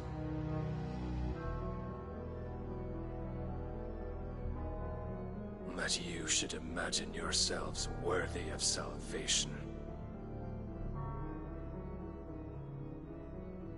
The girl is still here, somewhere in the city. Her consciousness fair dripping with her late father's hubris.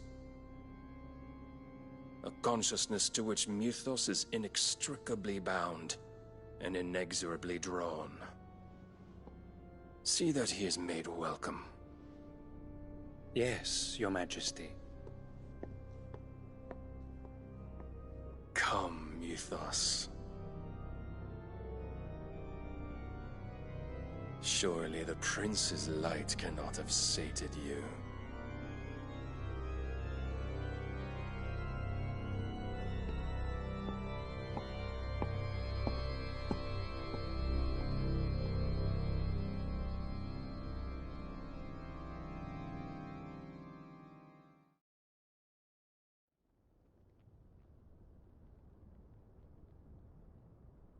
So then, how long has Waloed been under Ultima's control?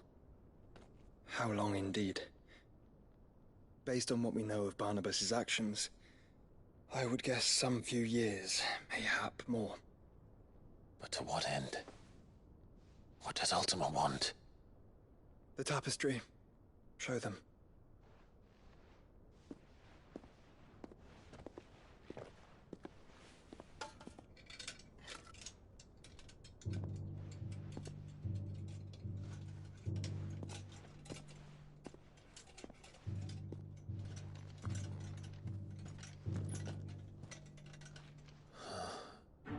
By the flames. Phoenix Gate, Drake's Breath, and now here. But what is it? It is old, ancient, even. Naught remains of the faith it represents, save what can be gleaned from the image itself. None could tell me what the one in the apothecary meant, even the Undying. But I believe it may be the key to discerning Ultima's purpose. That figure in the center, the one beneath whom the icons congregate, that I believe to be Ultima. He is a god, or at least godlike. His very existence beyond our ken. The icons, and by extension their dominance, are meant to be his subjects, and while some, like Barnabas, have accepted this role, others have rejected it. Like you, Clive, which is rather inconvenient, as it appears he needs you most of all. And gods don't like to be disobeyed. No, I don't suppose they do. Clive, may I tell Yote of the lake? By all means. Yote, I will be accompanying my brother to the Free Cities. Whilst we are afield, I would have you watch over those Clive has made his wards. Omielos delan tuisag ilith. Though well concealed, the hideaway lacks trained fighters to defend its occupants should they be discovered. But it is my duty to... As it has ever been my brother's duty, remember. If that is your wish, Your Grace. But please be safe. If aught were to befall you, You have my word.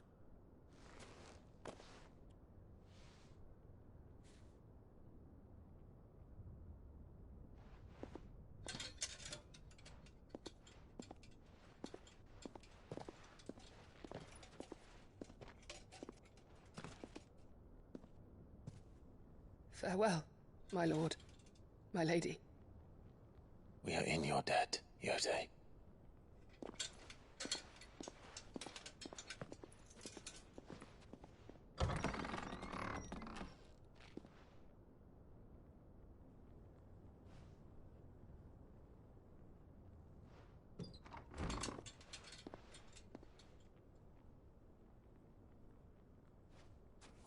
Let's find our friends.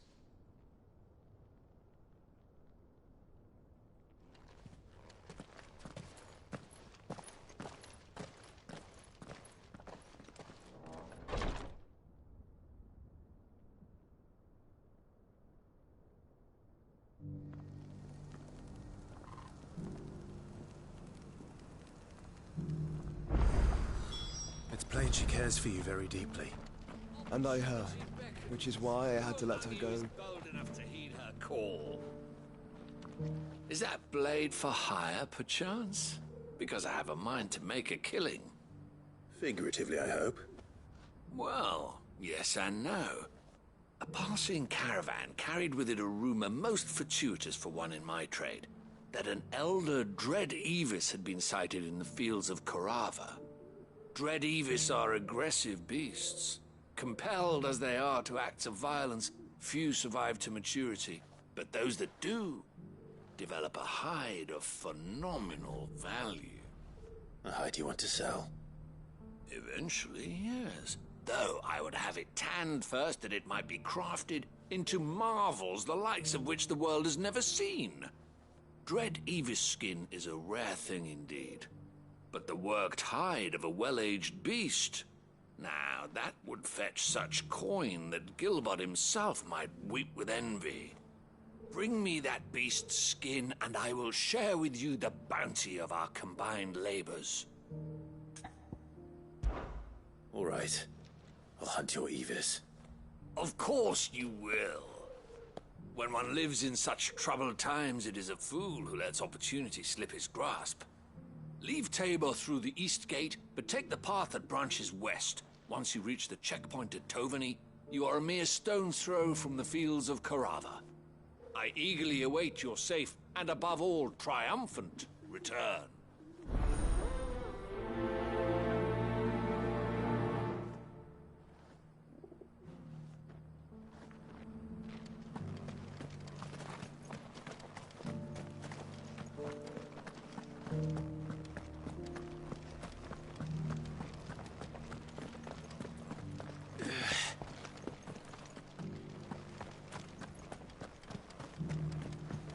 Beneath the flood, yes.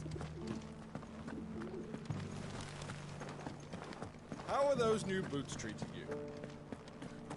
You! Finally. No one was paying me the slightest heed.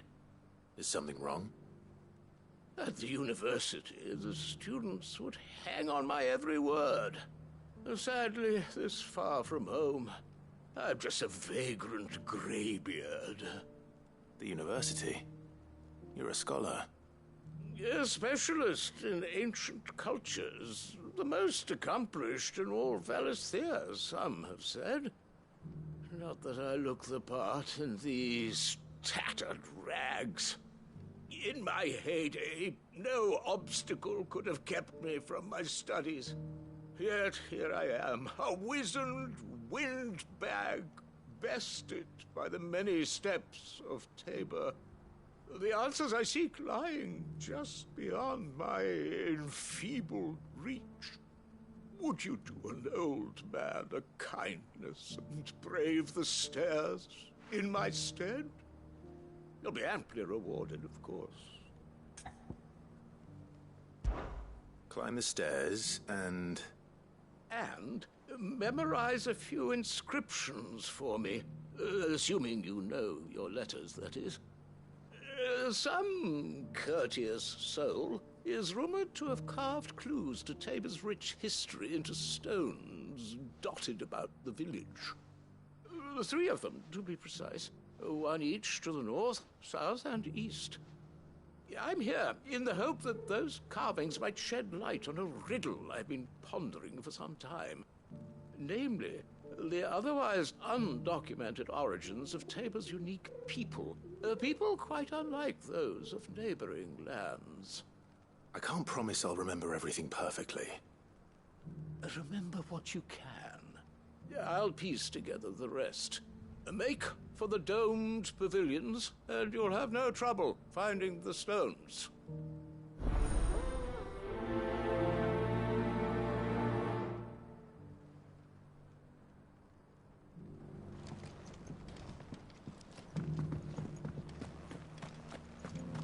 How are those new boots treating you? They're fantastic. Soft as... Beneath the flood, yes.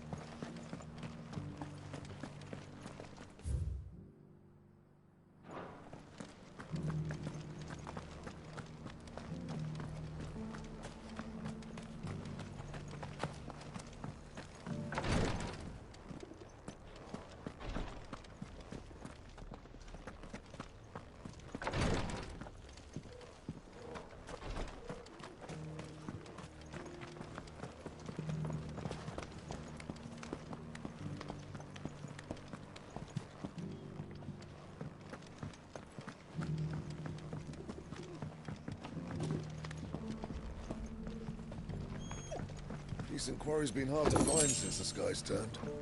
It has indeed. Thank you for the deal, Ed, mister.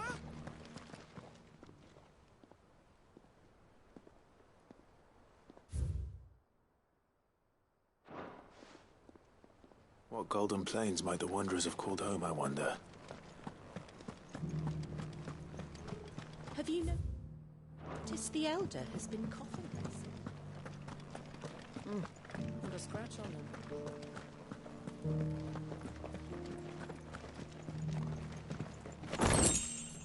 So it's these stones to Canva, and the rest of the boxes to Dalamel.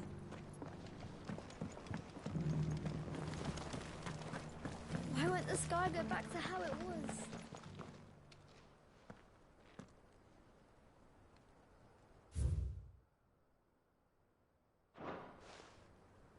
No history would be complete without mention of the mother crystals.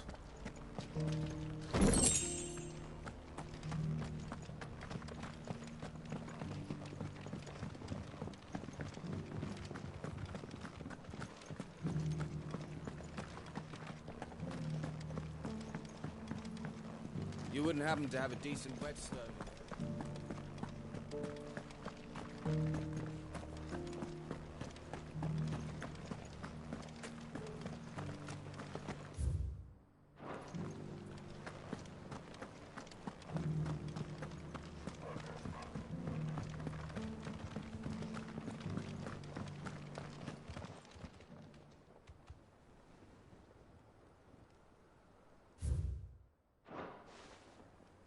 Farmers must have settled here in Tabor. I should speak to the old scholar before I forget everything I've read. Decent quarry's been hard to find since the skies turned. Thank you for the deal, Ed, mister.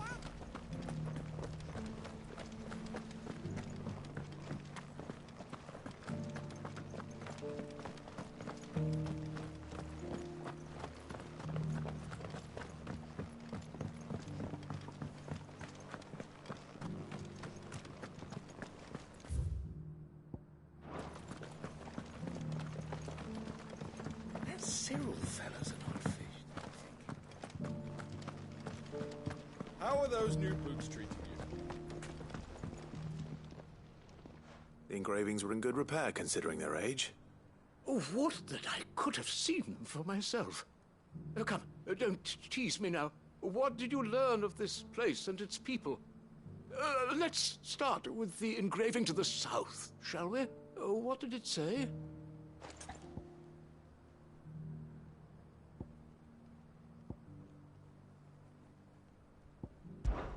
Guardians of the Republic. The Republic? Are you certain? These stones predate the founding of Dhalmekia by centuries. That can't be right then.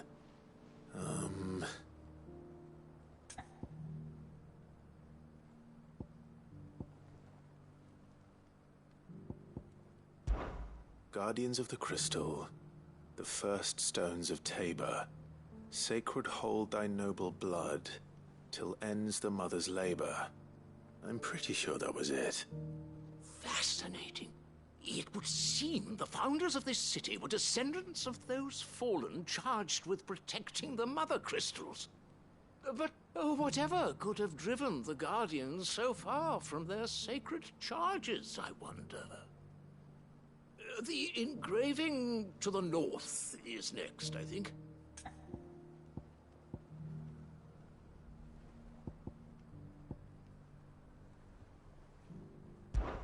Wanderers of the Golden Plains, lay your roots in stone. With pride recall thy noble past, and make these rocks a home. Or, I think that was it, at least. No doubt you're right. There are vestiges of nomadic customs in Tabor its guardian roots could never account for. This is proving most enlightening. Now, for the final stone.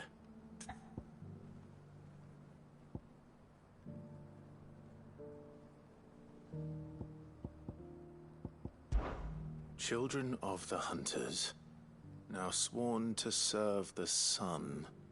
Sun worship? That cannot possibly be right. I could have sworn it was something like that.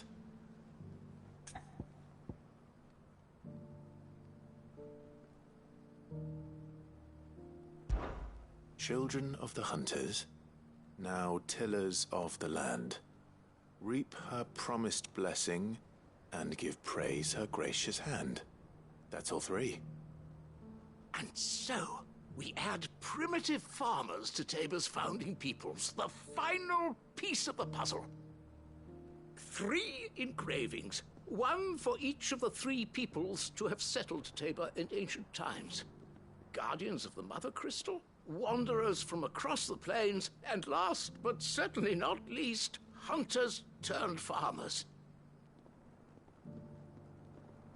Little wonder it was so difficult to trace the roots of Tabor's culture. Those roots reach down through 3 distinct traditions. Nonetheless, one cannot help but wonder why this fact is not better known among scholars, given that the stones stand here for all to see. Too many stairs, perhaps. Ha! Too many by far. Here, and thank you.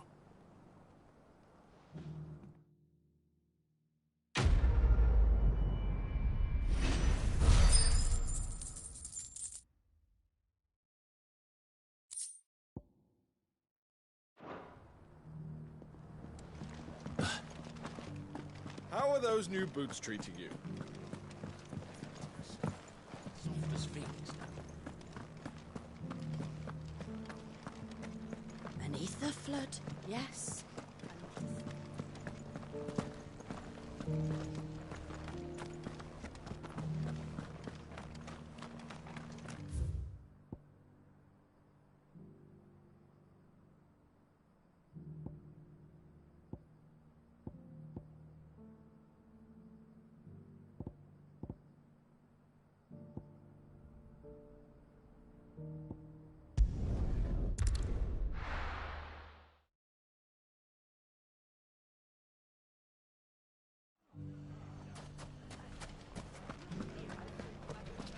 The bandits may be no more, but look what they've left us. It shouldn't be too hard to find goods. The gentleman of the town guard was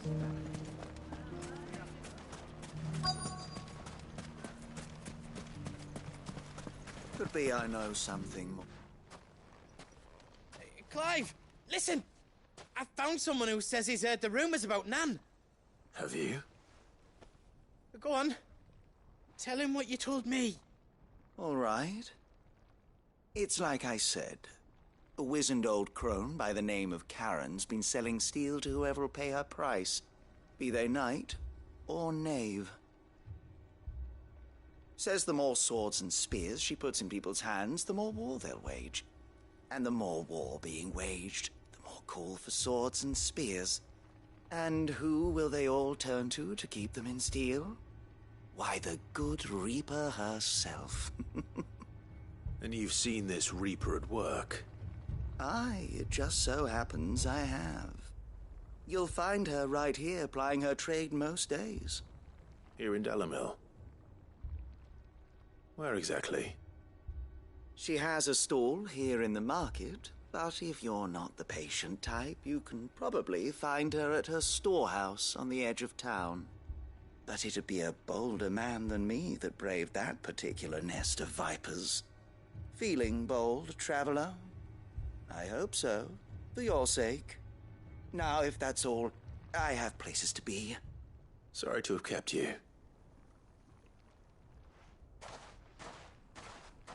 You don't think Nan's the Reaper, do you? Not unless she's discovered the secret of how to be in two places at once. Eh? What do you mean? Lady Karen hasn't left the hideaway in weeks. So who has been running this store he spoke of? Good question. I'll go and have a look. And I'll visit this storehouse on the edge of town. All right, but be careful, Clive. You too, Goots.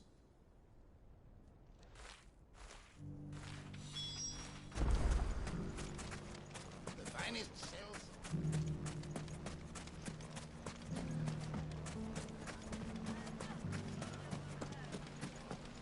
The gentleman of the town guard.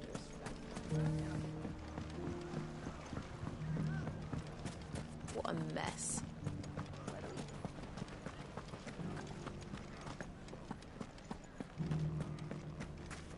You fought very bravely.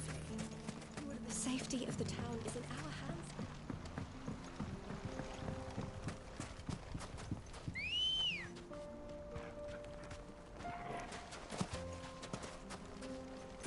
Ready, go?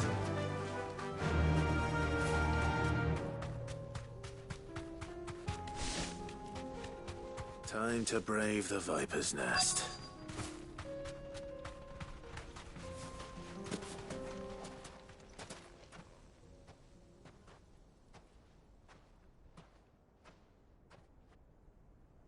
Just you, is it? Thought I might have laid it on a bit thick. It was a fairly unconvincing tale. So, what now? That's up to you. Die a slow death, or a quick one. Boys, he's all yours. But that sword is mine.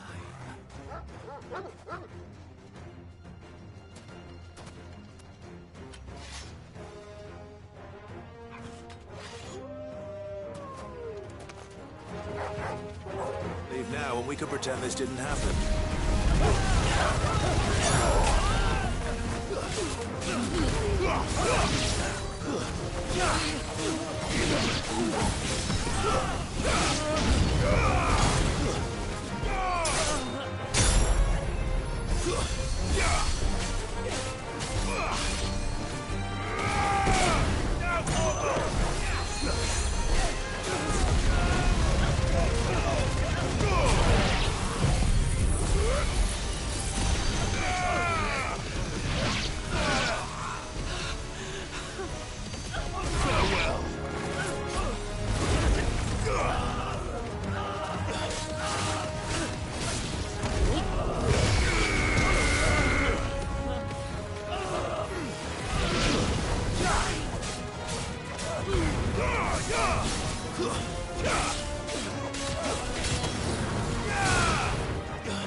It's over.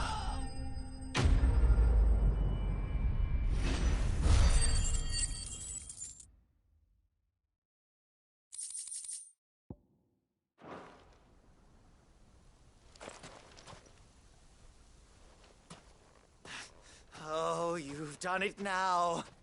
Go on. Tell me what I've done.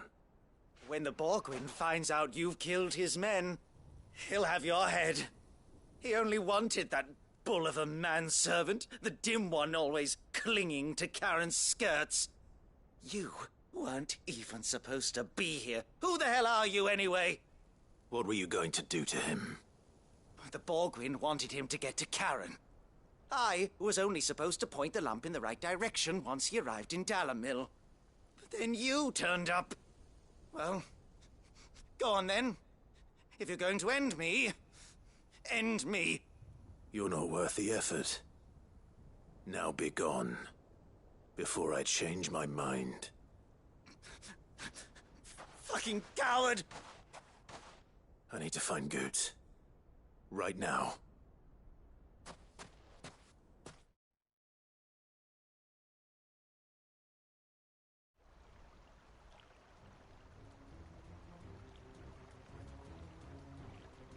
Get your filthy paws off me, you naughty-pated lout! Stop calling me names! And stop spreading them horrible lies about Nan! Well, that will be easy enough. For they are not lies.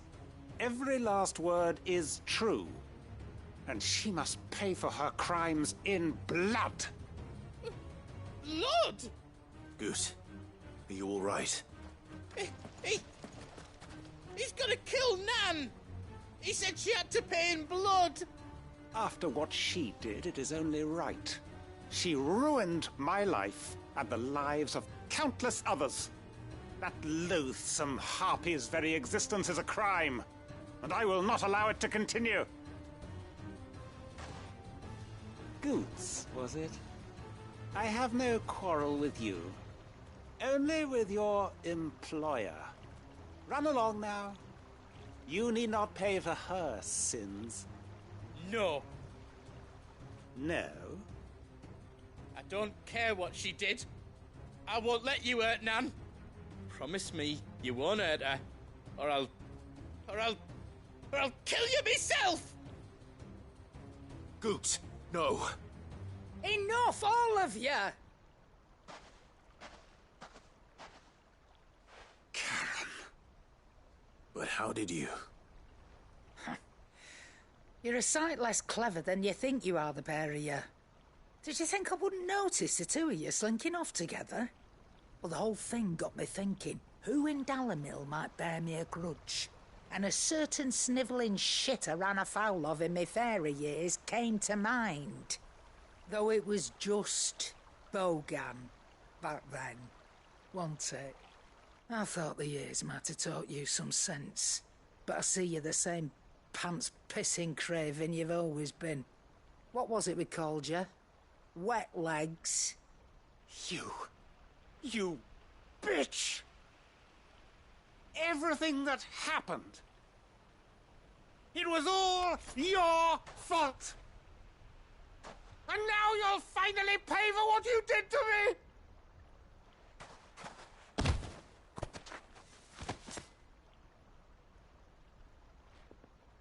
Gooch, you... If you want a piece of Nan, you'll have to go through me. Fuck! You great galoot. Out of the way, I can handle this myself. So, wet legs, you remember what you told me when we last met? An eye for an eye. Wise words, Sam. Wise words. And now, it's time to collect.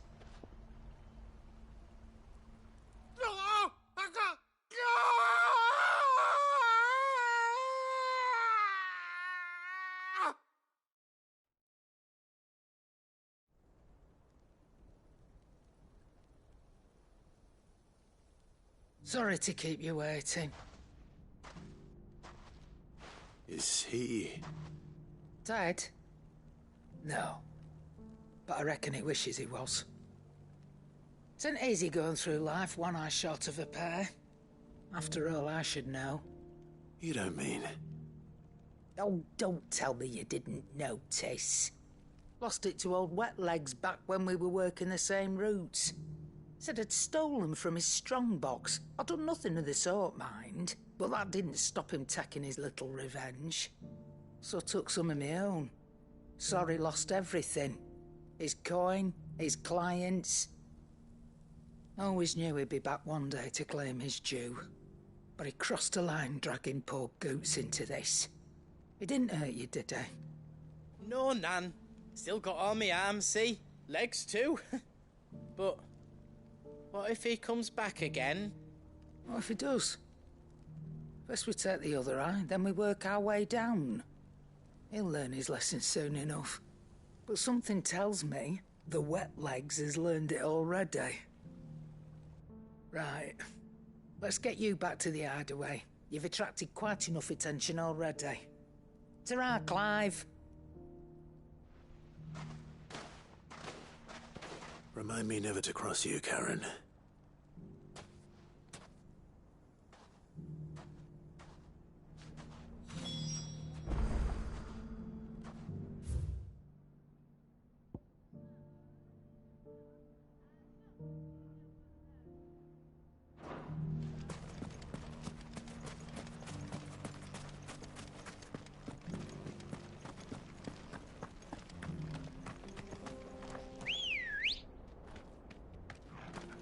Good girl.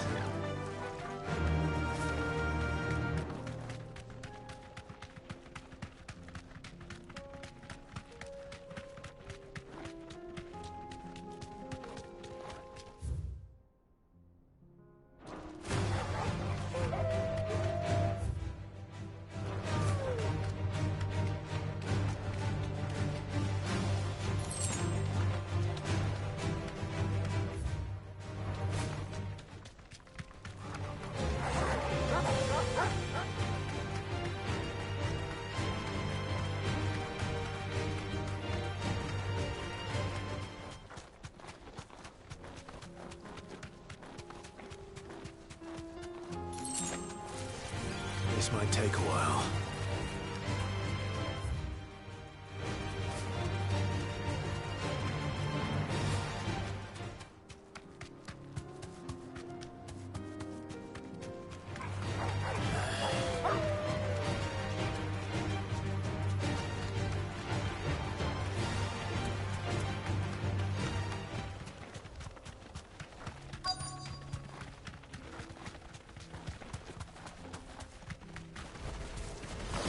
He may be, but it looks like there's still plenty of fight in him yet.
This thing reeks. The sooner it's off my hands, the better.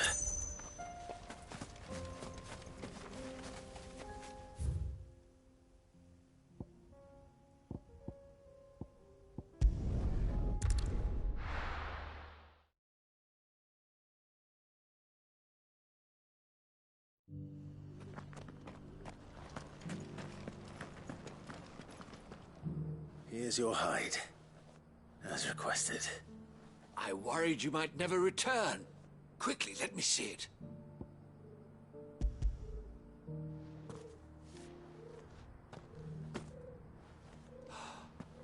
Oh, as supple as a maiden's cheek, yet as adamant as her virtue. This is everything I had hoped for, and more. Clearly, my trust in you was not misplaced. You must be a hunter of considerable talent to have bested the beast with nary a scratch. Join me as my honored partner. With my means and your might, we shall be as wealthy as the merchant kings of Zemeckis. I don't plan on making a habit of this. I'm busy enough as it is. Very well. Though I believe fate had a hand in our meeting, it would be unbecoming of me to beg. Do not allow me to keep you from being about your business. Here, for the hide.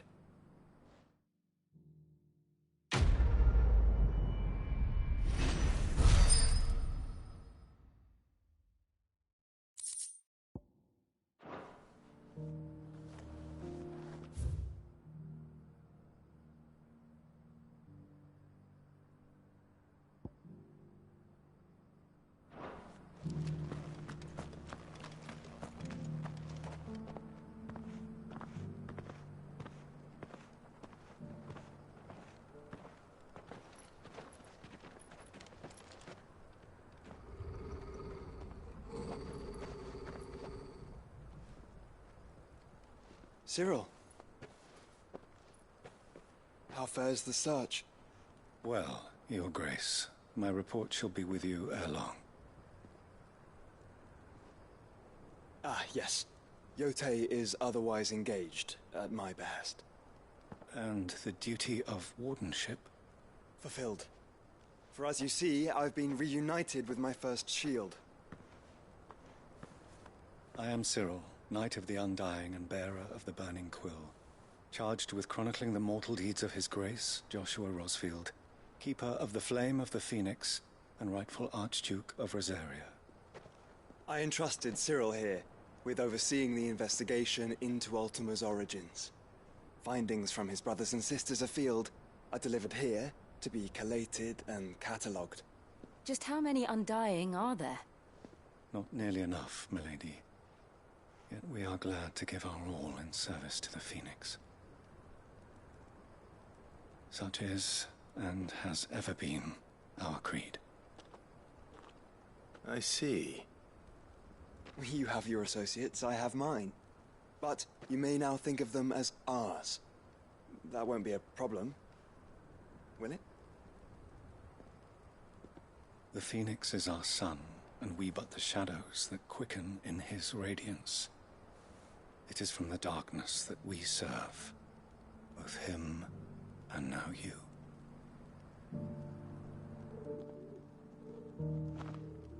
Pray accept this token.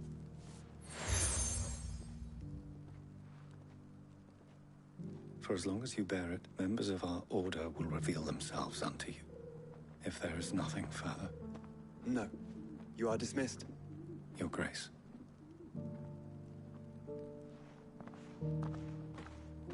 To Canva, then. We'll talk about this later. Cyril seemed very, You certainly keep strange bedfellows, Joshua.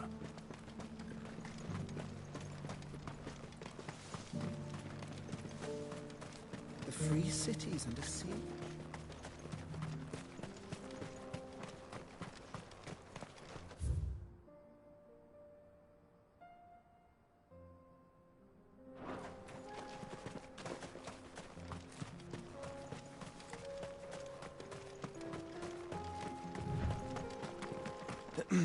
Are you sure this is the right way, brother?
Free cities and a sea?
Shouldn't have messed with the leader of the pack, eh, boy?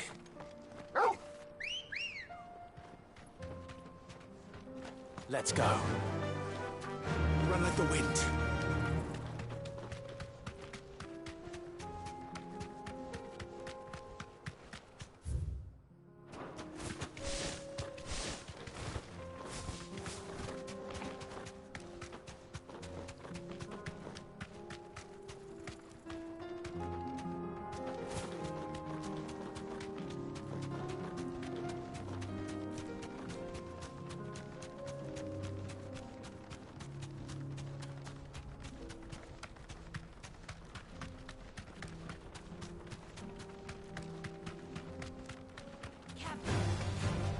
Orcs. Then let us be rid of them.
All yours,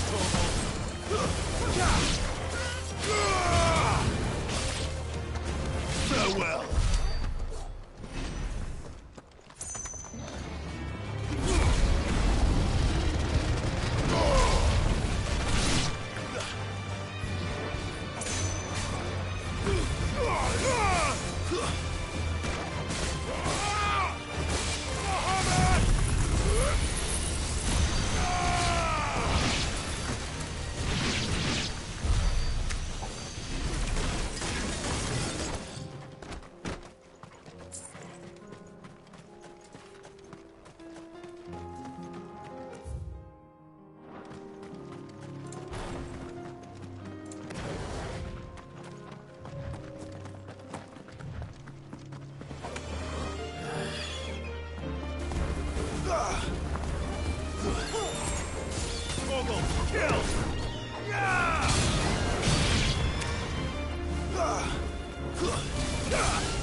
The free men are still holding their own, then.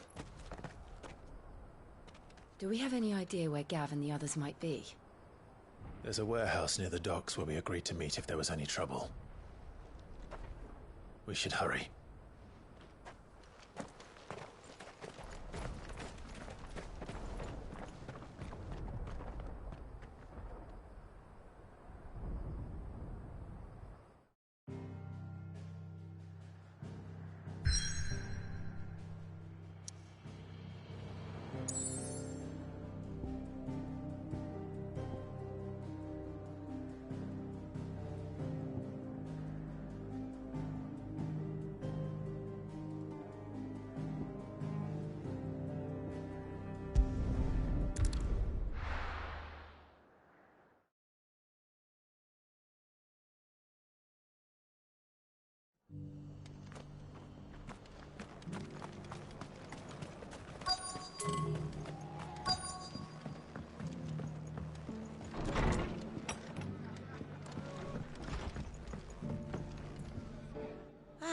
Clive. Just the man I was hoping to see. Oh? And why is that? You remember how some of Sir Wade's guardians took up residence here after the Akashic attacked? Well, now the rest have come to join him. Seems their barracks in the Lazarus have been lost to an ether flood. Now, I don't mind having a few more brave boys around to keep them animals at bay. I ain't daft after all.